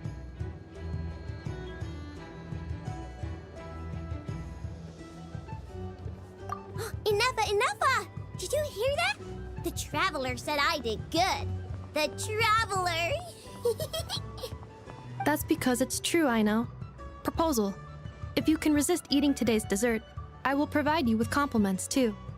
No way! Well, that proposal got shot down quickly. I need something to get me through the hard times too, you know. Mom! Yes, dear. Go right ahead. Excuse me. Could I take a photo with the robot lady? She helped us get safely out of Nod-Krai, and she helped us get back home too. She's the best. Of course she is! And since I'm the whiz kid who built her, that makes me even better than best, right? But you stole my snacks though. Ha! Oops. Shall we move to the open space near the center? The view there is better. Thank you! Aren't you the better pick for this job, Flint? You underestimate yourself yet again, Master Ilua. Not at all. I rarely come by Nasha Town. I don't know any of the big shots here. All in good time. Socializing is a step-by-step journey. But you're much further ahead on that road, aren't you? You're not seeing the full picture. You know the truth now. My friends do not understand my habits. There is no question about it. The Lightkeepers need a representative in the League. Someone who is upright, cares about other people, and can realize their self-worth through group action. You say it like you wouldn't make the cut. I am most flattered that you think I would. Sigh a little less, Master Ilua, and have more faith in yourself. All the Lightkeepers agree that you're a very promising young man. Flynn should have That is come. precisely why Starshin and Nikita felt safe delegating such important work to you. I'm sure we all also agree that we would sooner die of dehydration than manage to wrangle anything out of you in a discussion. My apologies. I am not in the habit of bringing water with me when I go out. Whatever. I'll take the job. By the way, who else is part of this? Oh, it's quite the who's who of Nod-Krai. There's the Moon Chanter of the Frost Moon Scions, the boss of the Curatorium of Secrets, a representative of the Voynich Guild, and even someone from the adorable Krumkake craft shop. I'm sure you will find speaking with them to be a genuine pleasure. If you say so. I've never done this work before, so I'm honestly a little scared of making mistakes. But I'll do it. Not only is it our duty as Lightkeepers, but because I want to make Nod-Krai a more welcoming place. An admirable attitude to take. The beacons are lit, Ilua. We're but one step away from breaking through the blizzard. We have the chance to band together and build our shared homeland into an Elysium. This is unprecedented for Nod-Krai. An opportunity not to be missed. Yeah. You're right. I'll do my best. Quite a few familiar faces have arrived. Let's go, shall we?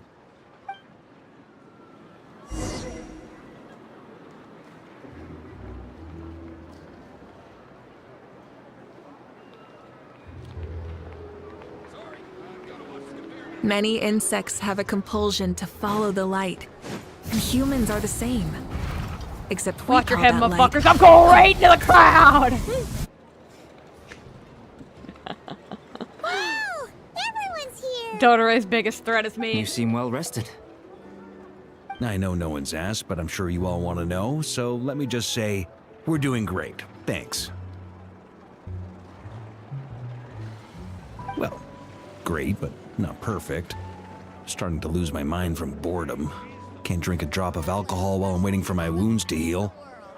I'm sure you had a sneaky swig or two. Wait, how'd you find out? I'm sure you must be missing Mondstadt after all these years away, Grandmaster. Yeah, you could say that again. Every time I get news from Mondstadt, it makes me want to go back and see the place for myself. Honestly, once things are wrapped up here, I think it'll be time to head back home. Hey, looks like someone's taking the stage. Can everyone see okay? Anyone need a boost? I'll just listen from the back. It's fine. You're taking this pretty seriously, huh, Durin? Well, it's not every day that I get the chance to see how people speak in official settings. Soak it up like a sponge. I'll make sure you get a chance to practice for yourself later down the line. Actually, I know just the thing. You can debrief the Knights of Favonius for me. I know that's just an excuse for you to get out of work. Don't dump that on my child. Mr. Varka, are you forgetting that I'm not a Knight of Favonius? You aren't? Do you want to be? I can knight you. Any particular title you'd like? Is he joking? I really can't tell. I can't either. You'll have to figure this one out for yourself. It'll be a good learning experience. I can't tell either. Poor Durin. It is my honor to host the opening ceremony for the League, and to have this opportunity to speak to you all in my capacity as Voynich Guild representative. Could this person also have been pushed onto the big stage by the real big shots? Guess I'm not the only one then. We come here today, having weathered the trials and hardships of yesterday, and having learned from them the importance of unity and cooperation. All right, here we go. Uh-oh, looks like Aino's off in dreamland already. Wait, Boss is looking kinda drowsy too. What's up with her? I'd be exhausted. Come on, get this speech over with already. Nod-Krai is our home, the land we rely on for survival. And as we chart a course for the future, may we persevere through the storms ahead as we sail towards a new era of prosperity, freedom, and hope.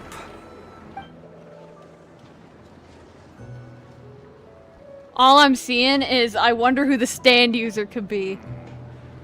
I wonder who the main characters are.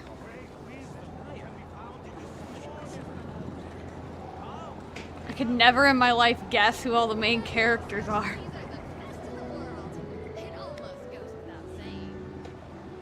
Looks like we'll have more opportunities to travel in the future. I'm sure you'll cope, Lady Moonchanter, given how fleet of foot you are. Unfortunately, I suspect I'll be too busy at the Curatorium to act as your host. We have a busy schedule, not to mention an international network of contacts to manage. That'll be all right. I'll just check your schedule with Yehoda well in advance. And if she's not available, I can simply ask Ashru. You... So giving my employees extra workload isn't enough for you? You're really going to drag my cat into this too? I thought you'd approve. Aren't you forever increasing your employees' workloads? That's a bold statement. Are all the Frost Moon Scions feeling more audacious now that your moon goddess has returned? Columbina's return has brought joy to all who care about her. That includes both you and me. As for the Frost Moon Scions, we are learning how to thrive independently, without relying on the moon goddess. It is up to us to make our home a more livable place. Joining the League is one of the steps we are trying towards that end. I like the word try. It's nice and non-committal. You can opt out at any time and still say you tried. You don't see a bright future for the Frost Moon Scions? Or did you mean the League? I'm just not as optimistic as you. The Frost Moon Scions should count themselves lucky that they have a leader as stubborn and enterprising as you. But Nod-Krai's a big place, with all kinds of people.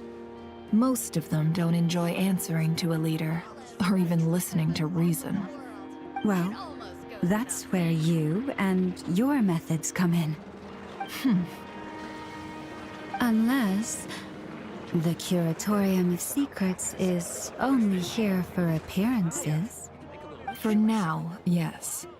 And that won't change until this venture becomes worth my while. What would make it worth your while?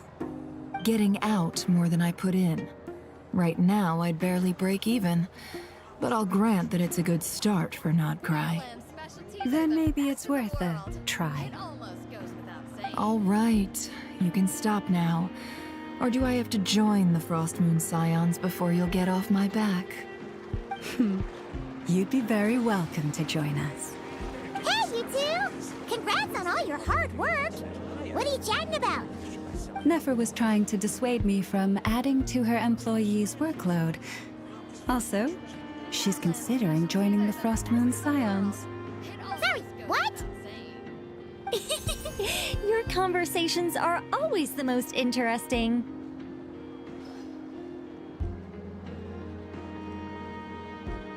Hi, Nicole. Would you two care to join me for some tea before heading to your next destination?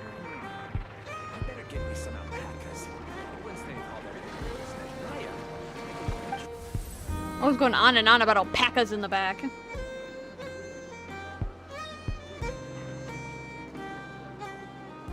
Nicole? Wait, where are you? Aren't you gonna show up today? Sadly not. I'm otherwise occupied right now. I'm sorry, Paimon. I can hear how disappointed you are. If it's any consolation, let me say that how things appear on the surface is a far cry from what they are at their core. Perhaps you'll feel better if you focus on the fact you have a special line of communication with the great mage herself. Okay? Has something happened? No, or not yet, anyway. Well, that's not ominous at all. Not for the time being. Just think of this as a general check-in to make sure this communication system is still running smoothly. Besides, it's good to chat once in a while if we want to maintain our friendship. You could have just said so. Paimon got all worked up for nothing. Still, the best friendships are built through face-to-face interaction, you know. It's never gonna stop being weird having tea with you when you're not there and just talking to thin air. All right, fair point. I'll bear that in mind for next time. Yeah. Any update on that crisis at the world's borders? Alice just informed me that they had their work cut out for them. And now everyone's thoroughly exhausted. But they did finally get things back under control. Still, we can't let our guard down yet. The disruption caused by this disaster has made Teyvat easier to detect from the outside universe. She plans to wait for things to stabilize, then reschedule her Mondstadt vacation plans. As for me, I agree with Hat Guy's perspective. This is a time when many new variables are emerging, and the situation is changing constantly. Plus, most of this change is for the worse. We have to remain vigilant and ensure that the embers of chaos are not rekindled. I did notice that the energy in Nod-Krai changed somewhat after the War of Funerary Flame, but since it was still aligned with the Light Realm, I never gave it a second thought. It looks like I'll have to examine the connections between phenomena I observe more closely in the future. Just doing my duty. It's more or less second nature by now. Of course. To give you the full picture, I'd have to start with the substance from which angels were formed. Never mind. Paimon's right. Showing off my knowledge would be much more satisfying in person. By the way, you did receive the gifts from the Hexen Circle, yes? I'm not trying to claim credit or anything, but my pride demands that I at least mention it. They're quite similar to the protective talisman that Alice gave Dory, but with some very special enhancements. Oh! So that's what kept our friends safe when Dory trapped them.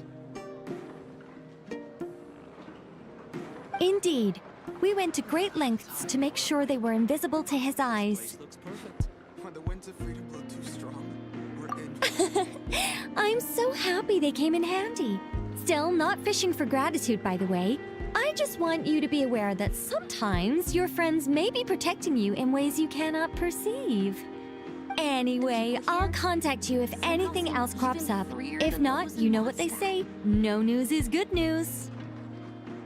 Oh, my angelic instincts are tingling.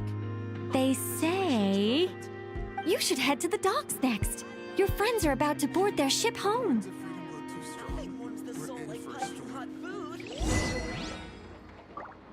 Me too, random dude in the back. Food is great. Why is there more all over this floor? Where are the docks? Can I just TP over there? Yeah. Pretty sure our Snezhnayan homies are going home. What in the nonchalant fuckery is this?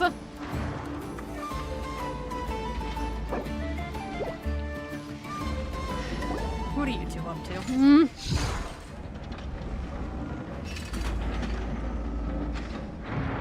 You're here. You're here too, Hat Guy. Are you heading back together? No. I'm bound for Sumeru, and she for Fontaine. We just happened to cross paths at the harbor. Everything seems fine. Sandrone may have an abominable temper, but she's always been very responsible with important calculations and things entrusted to her by valued friends. You always speak as if you know us inside out, Mr. Hat Guy. I wonder Maybe why. I'm just a good judge of character. I certainly hope that's all there is to it. Regardless, you have been a significant help in this matter. For that, you have my gratitude. I didn't do anything special. Oh, yeah, you did. Sandrone's the one who completed a seemingly impossible formula and turned the tide of the entire battle, even giving her life in the process. She's the one we should be thanking. Even we were unaware that Sandrone had hidden the real formula inside Polonia's body. She managed to fool Dottore into thinking the formula was running in her system by installing an identical-looking decoy within her. She probably realized that she didn't have the strength to stop Dottore. But this way, she could at least get him to lower his guard. Huh. She always worked like that. Always had a backup plan. Well, that's why I'm traveling to Fontaine. She made a request of me long ago, and the time has come to fulfill it. Think of it as her will. She said that should she ever fail in a mission, she'd like me to deliver her core and Polonia's to the Fontaine Research Institute. She also mentioned that she had made arrangements for people there to set her affairs in order. Some of her personal effects, such as her notes, were left to me. I've decided to take them back to the House of the Hearth, for safekeeping primarily, but also as mementos, I suppose. However, there is one book among them that I'd like to leave in your care. I'll have someone deliver it to your residence at the flagship at a later date. No, I was specifically warned not to tell her. About her dying, she literally This is her last watched. wish, and I will abide by it. I can only hope so, but none of us here can know for certain. I bade farewell to Columbina earlier today. As promised, she turned the iridescent moon's marrow over to me. She spent a long time with Sandrone's body, saying her goodbyes. Oh, is she alright? Sandrone's passing has left a great wound in all of our hearts. It will take time to heal. I never thought Sandrone. I didn't think Sandrone would think that she'd be the last one. The one abandoning everyone else at the tea party. First Rosaline and everyone else. But Columbina surprised me. She offered me some words of comfort before I departed. Despite being grief-stricken herself, she showed an awareness of the feelings of others around her. She never used to act like this. Clearly, she has grown. And I suspect that we have you to thank for much of the change we are seeing in her. Huh. After these recent events, The Tsaritsa has revoked the Pale Star Edict. Which is? Snezhnaya now realizes that the arrest warrant for Columbina was just a ploy by Dottore, who coveted her powers. I shall return to Nod-Krai to see her as soon as I find the time. I hope that from now on, she too will explore more of the world. Columbina Hyposelenia's journey is only beginning. My ship is here. That's a big-ass ship. Traveler, Paimon, we shall meet again. You too, Hat Guy. Why does she look like she's mansplaining, like manspreading right now? What are you still bumming around for? Isn't Columbina waiting for you? I thought today was the day you'd agree with her to go find out the truth about your sibling. You're afraid you won't like the truth when you see it. Well, this is new. I was starting to think that nothing could scare you. Don't say that! Wouldn't you be if you were in this situation? Fair point. But I'd say I have more experience facing up to unpleasant truths than the Traveler. They say blood's thicker than water. I know how much you need your family back. More than you need any of your friends. And I'm sure that all your real friends understand that too. No matter what the truth turns out to be, they will stick by you and support you, whatever decision you make. Finding the truth is important. But more important still is what you choose to do once you've found it. At least, that's the life lesson I've learned from my experience, grappling with the truth. What? Now that Dottore's dead and gone? A little, I guess. But it hasn't solved everything. Maybe I regret not getting to end his life with my own hands. Or maybe it's something else. But for whatever reason, I still feel like I have a chip on my shoulder. Either way, I'm going back to Sumeru. Lesser Lord Kusanali is gonna need help dealing with all the chaos Dottore left in his wake. Not just from this incident, but everything he did in the past, too. You should continue with your journey, as you've always done. Who knows? Maybe we'll meet again someplace else. So, what should we do now? If you want to explore a bit more to steady those nerves, Paimon's game! After all, when Columbina said she knew where your ship was hidden, Paimon promised to give you two some alone time with the truth. It hasn't been all that long since we were last apart, sure, but with Columbina there, Paimon's sure things will be just dandy. Ain't no biggie. Paimon might be all about that food and fun, but she knows how to do right by people. Paimon's sure you'd prefer to digest the news about your brother in peace.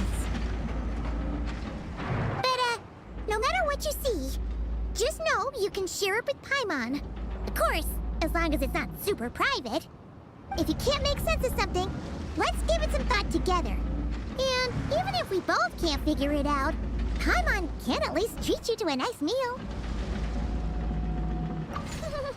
Glad to hear it. Feel better now?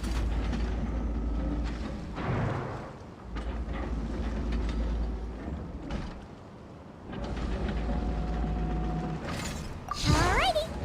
Next up, time to meet with Columbina.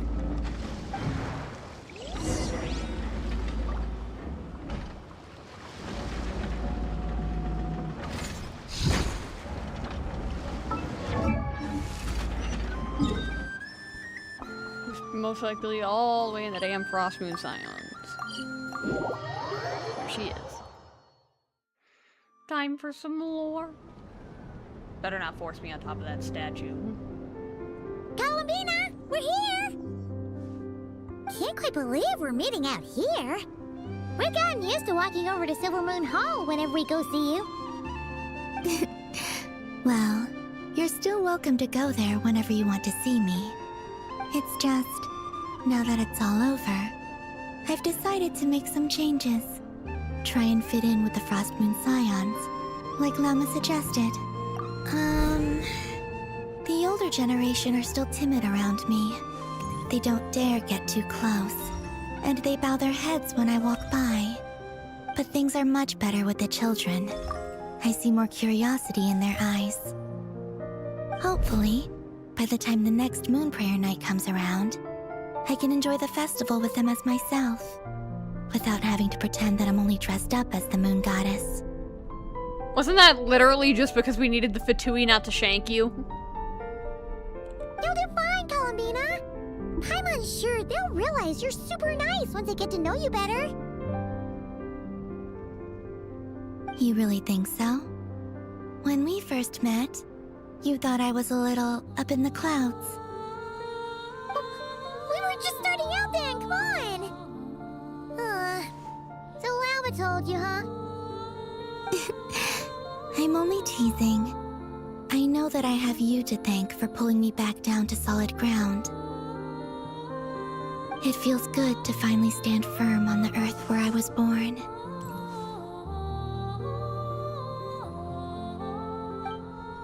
Oh, that's great!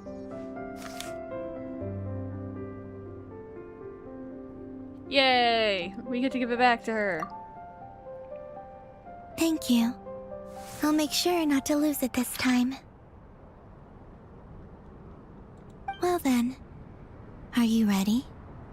Ether, what happened to our spaceship back then? Why did you leave? It's time to learn the truth at last. I'm ready as I'll ever be. Good. Then let me open the way for you.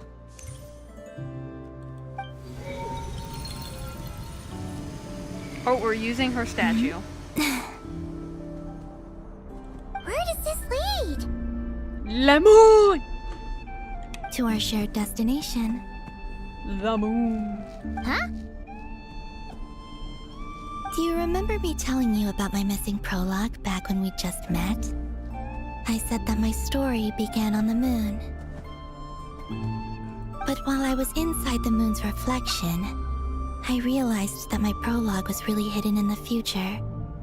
I just had yet to discover it at that point. The story of the time before I was born was in fact the story of my distant future.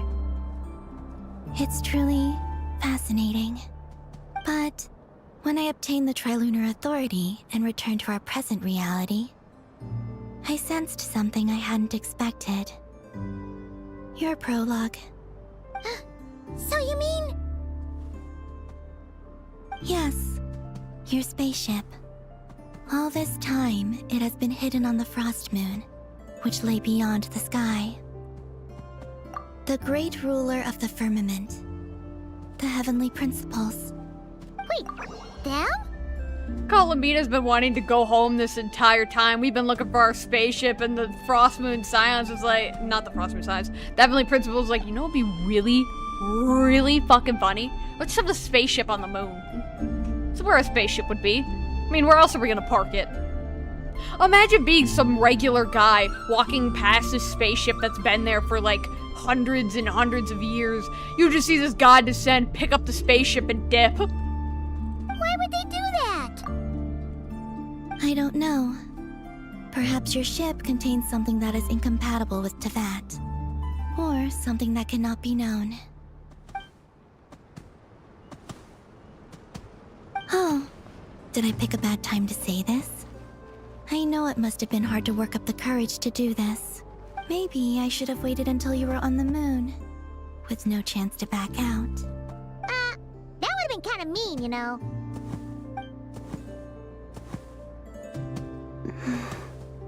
Take me there. Oh? Whatever is hiding in that ship, it belongs to me and Ether. Those memories belong to us. No one else has the right to decide whether I should or shouldn't know about it. Not even the Heavenly Principles. So does Ether know our spaceship is on the moon? Very well.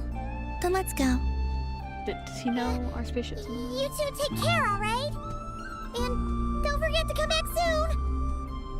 Rest assured, Paimon. We will. Traveler, after you. I don't know how to use that!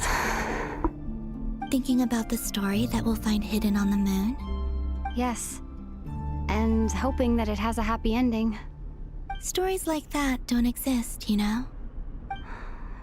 You don't believe in happy endings? I don't believe in endings.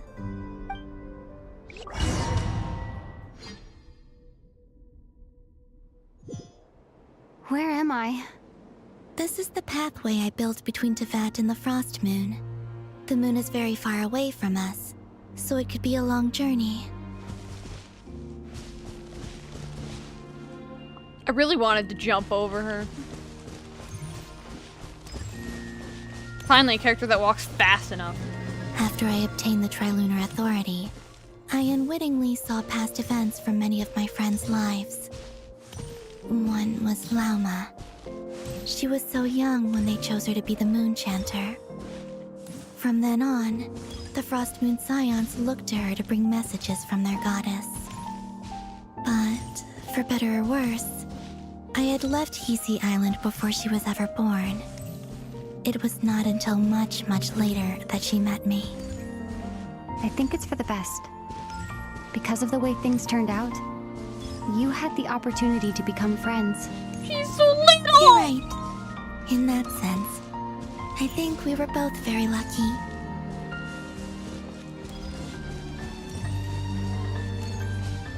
It's Nicole. Looks like Nicole. Oh my god, it is Nicole. I'm so great at guessing. Oh, and about that mage, Nicole.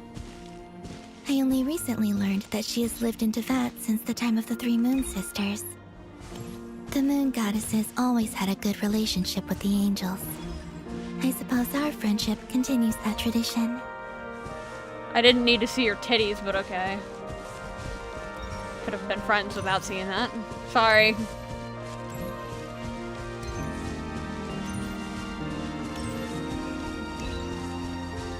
Oh, Sandrone. And then, there's Sandrone. I never knew that much about her, beyond the fact that she was created by someone called the Lord Artificer. She, too, suffered for a long time before joining the Fatui.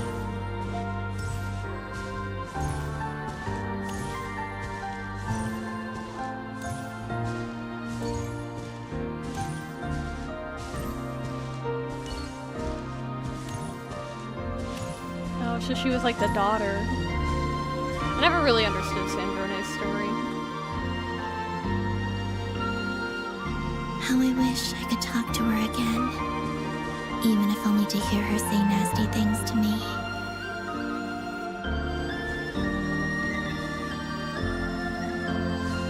Oh, we also did not need a titty shot. Bro, can we stop with that, please?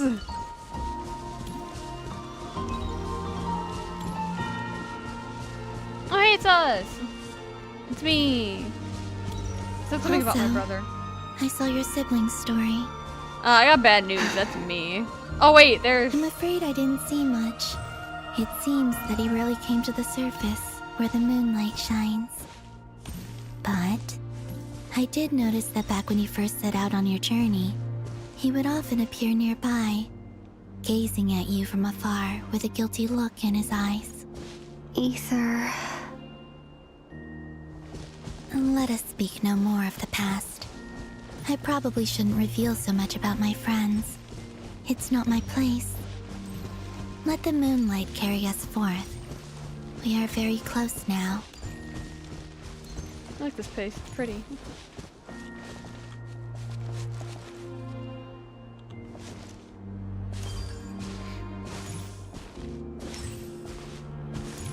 It's a fucking boat. It's a nice boat.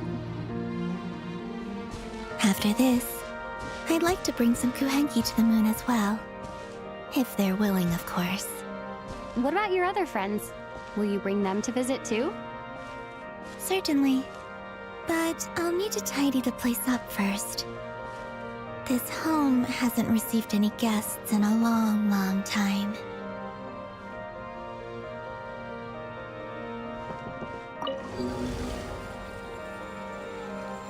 Well, yeah, I don't think most people could just go to the moon. I don't know how we're breathing writing at the something moon. similar with you on Moon Prayer Night. I believe it was called Dodoko's Whirligig. Yes, that was it. You asked me if I was afraid to return to the moon, and I said that I was. The idea that I had gained something precious, only to lose it so quickly.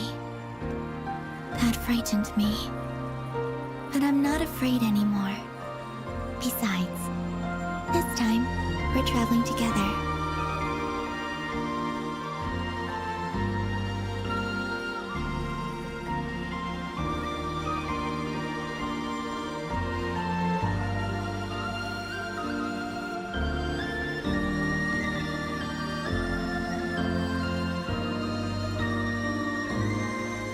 I wish there was like a cinematic picture I could get, but there isn't, which sucks.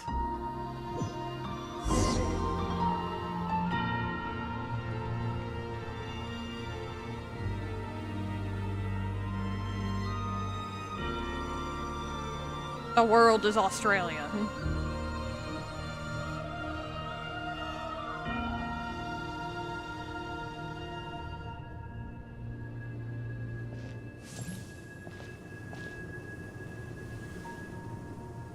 We're here.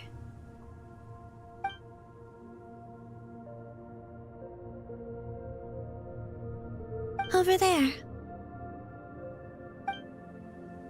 Yo, I wonder where our fucking ship is.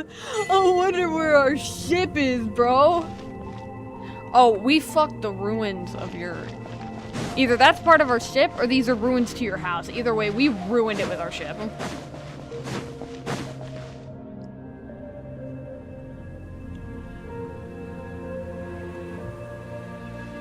Sorry to crash your house like this. Our spaceship. It's huge. I suppose that the moon is the only place one could hide it. Yep. It'll be alright. Huh? The way you feel in this moment, I went through it too, on Moon Prayer Night. The door was right in front of me, but I struggled to find the courage to step through. Solitude for me once meant living a life in which even I was absent. Before I met you, that was the only life I knew. But that night, solitude meant throwing away the life I had gained after meeting all of you. Columbina. Go. Retrieve the part of your life that was once lost. Trust me, you will lose nothing by doing so. Look, Tavad is right there. All of our friends are down there, waiting for us. You're right. Thanks, Columbina.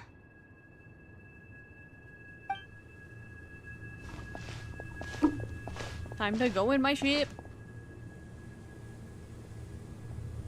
Jeez, no wonder. I wonder how how much room is actually in that ship. Way it's designed, you'd hit your head on everything.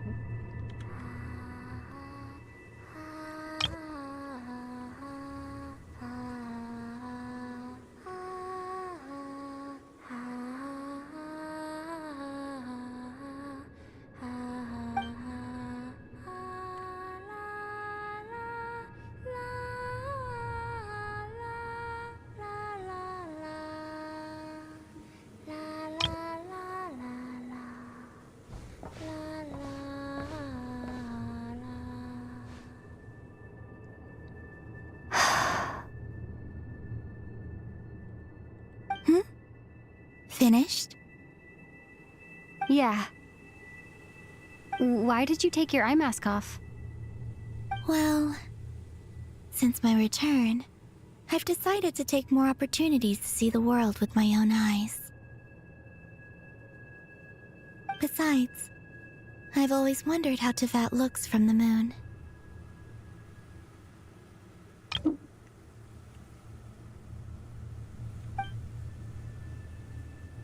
And what do you think? It's beautiful. I could spend a whole day here just gazing at it. What about you? What do you think of the truth you found? Did we even find anything?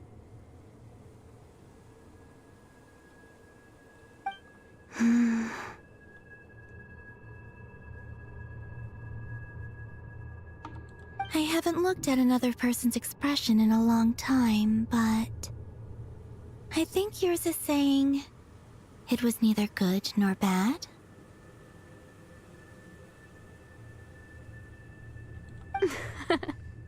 Keep this up, and it won't be long before you give Nefer a run for her money.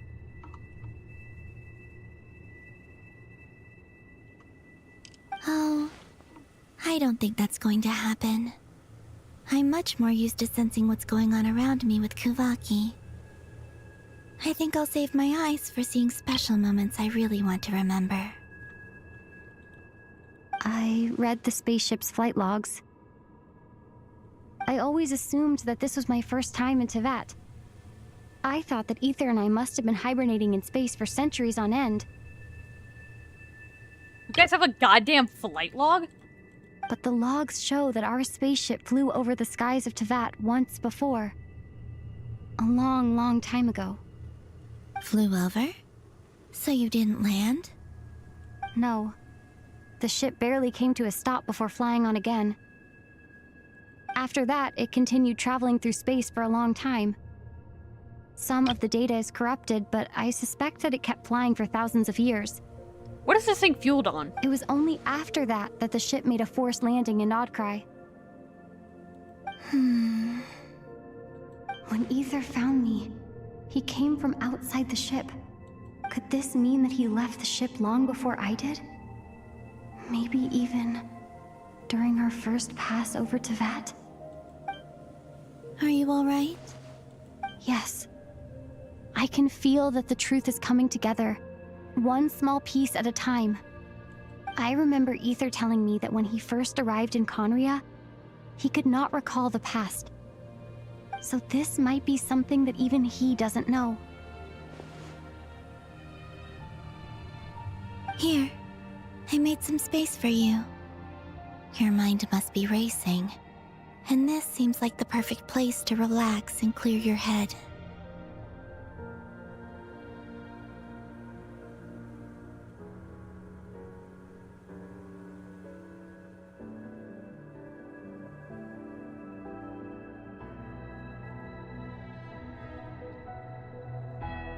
Sorry, I have a friend that I feel like would really like these photos. Oh, wait, there's one more thing. What is it? Wait here a moment.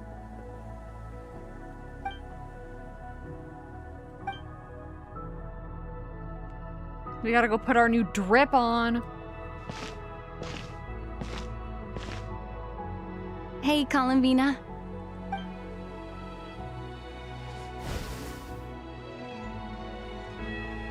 You look just like Aether.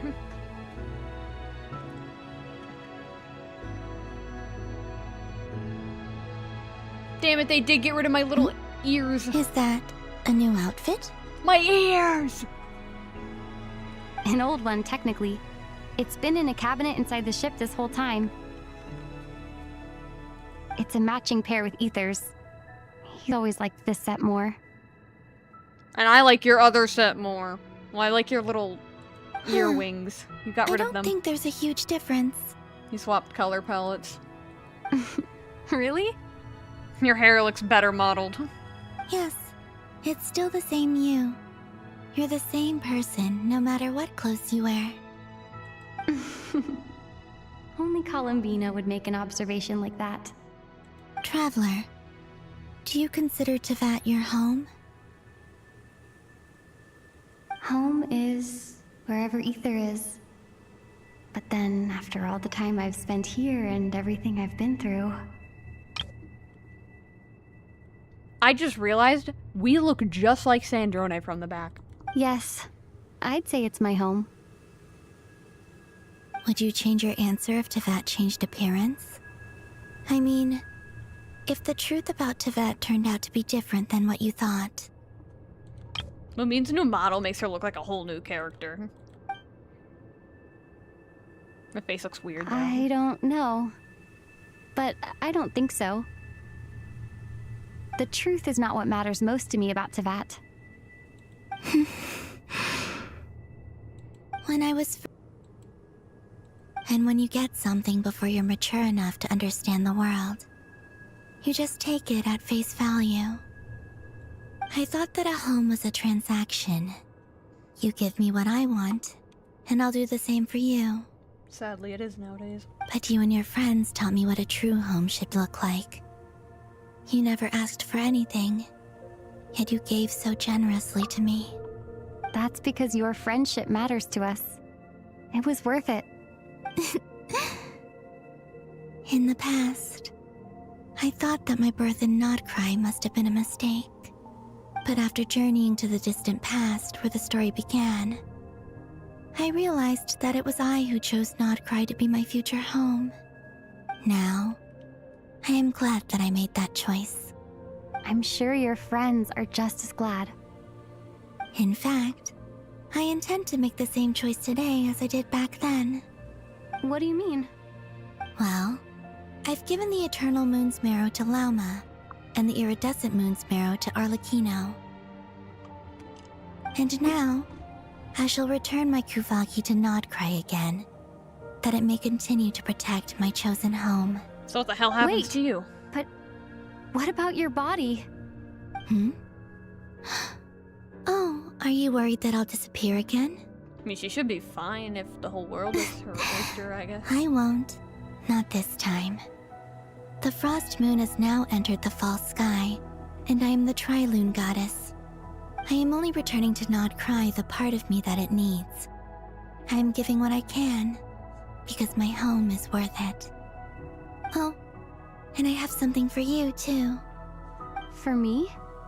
How big is the false sky? Because, yeah, it got dragged down here, but we're technically in space right now. So how big's your false sky? Yes. Come closer. I'm really close already, but okay.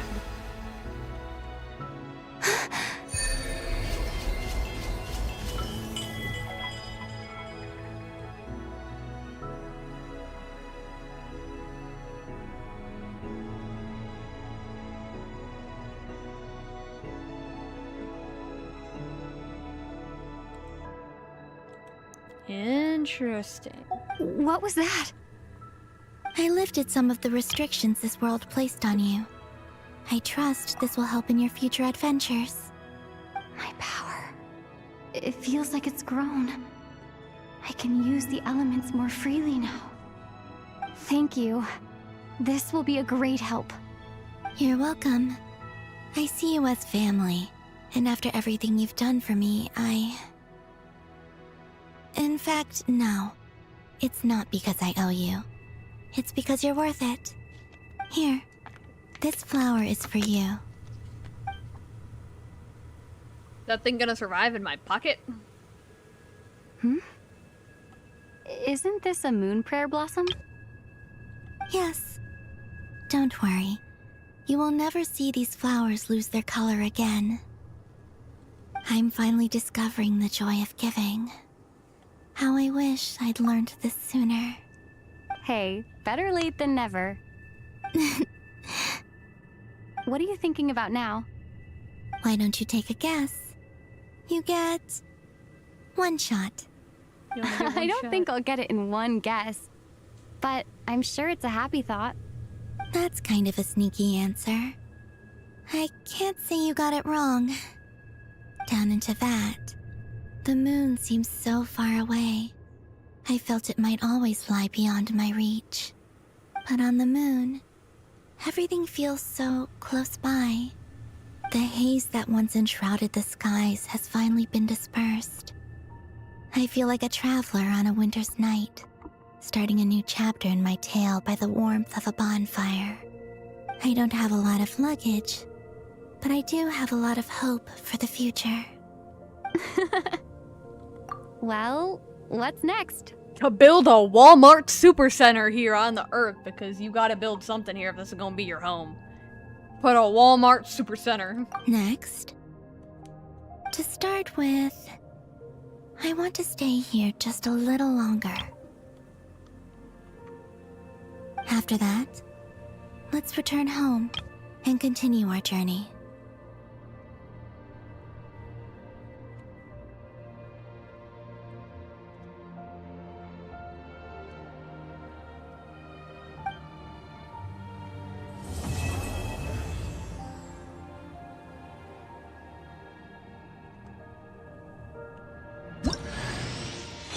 clothes bring back so many memories.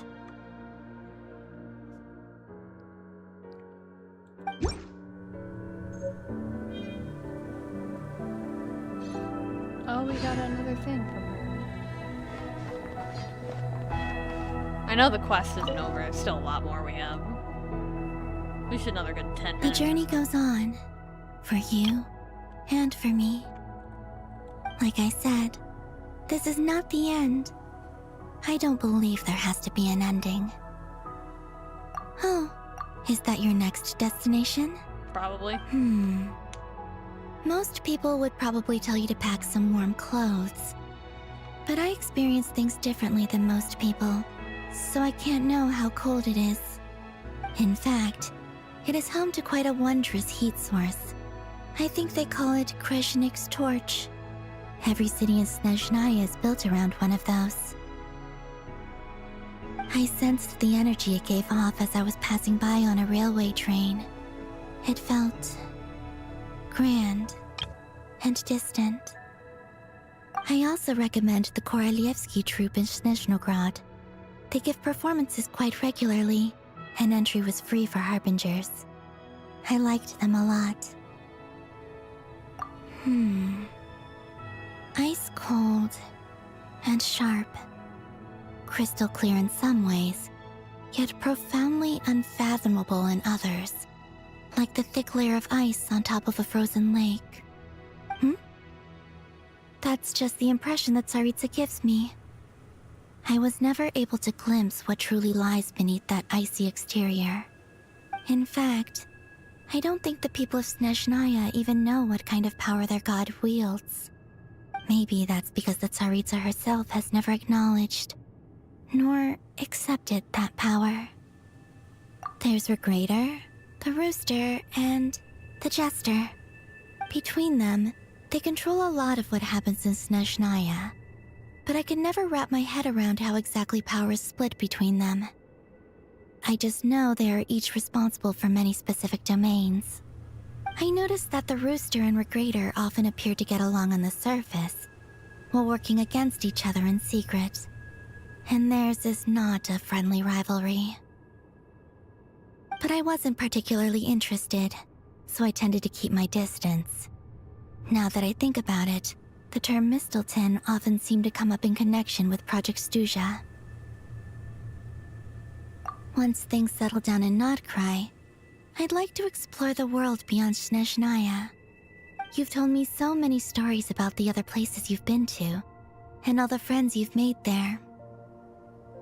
I'm curious to visit those nations and see them for myself. It would also help me learn more about the journey that has made you into the person you are today.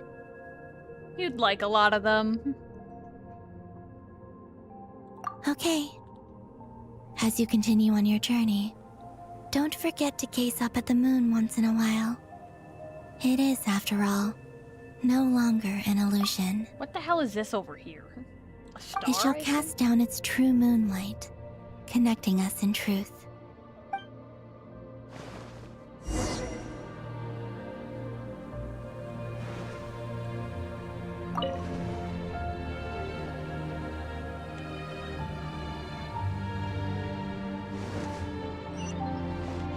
Goodbye, Columbina. Oh my god, help! Oh, wait. Oh, like, gravity is lower here. And we still don't have momentum physics. That's fine. I don't know how to feel about this new Lumine. She kind of have... I like those little, in her previous skin. This one, I liked her little, feathers on her ear. I am sad that she lost her blue color palette. I like the blue a lot more than I like the gold. Besides that, it looks really nice.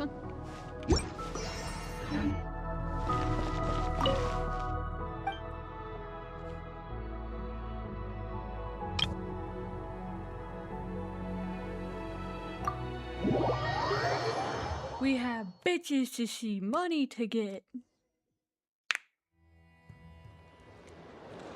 To Jean, acting Grand Master of the Knights of Favonius. Ugh, this preamble is such a pain to write. It's probably high time we got rid of this acting business. I trust that Dern has updated you all on recent events. Hope we didn't worry you too much. The good news is, we managed to come together and put a stop to the Doctor's evil schemes. With that, I think it's safe to say that Nod-Krai is finally out of the woods.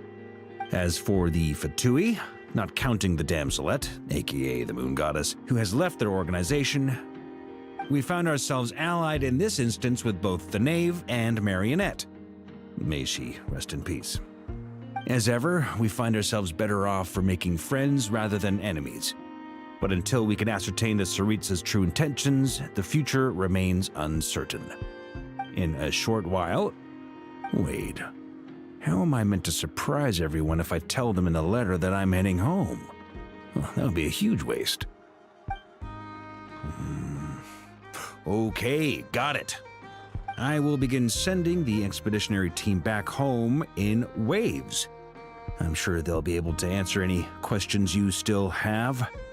I hope they won't gloss over the details of my many heroic deeds. But if they do, I'm sure it'll be because they're just too exhausted from the long journey. I think of Mondstadt daily. Please give everyone my best regards. P.S. The honorary knight went above and beyond this time. Are there any other honors we can give her? I'll leave it with you. P.P.S. Please be extra nice to Klee for the foreseeable future. I cashed in on the last favor that the Hexen Circle owed us, so we need to earn some more goodwill. If there's any serious problems, feel free to stick me in solitary confinement when I get back. I'll do the time for her. Whew. And that, as they say, is all she wrote. End of an era. And with the moon shining down brighter than ever, I think everyone is going to sleep well tonight.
Sorry, I realized I was muted. I was like, oh, we're gonna do shots.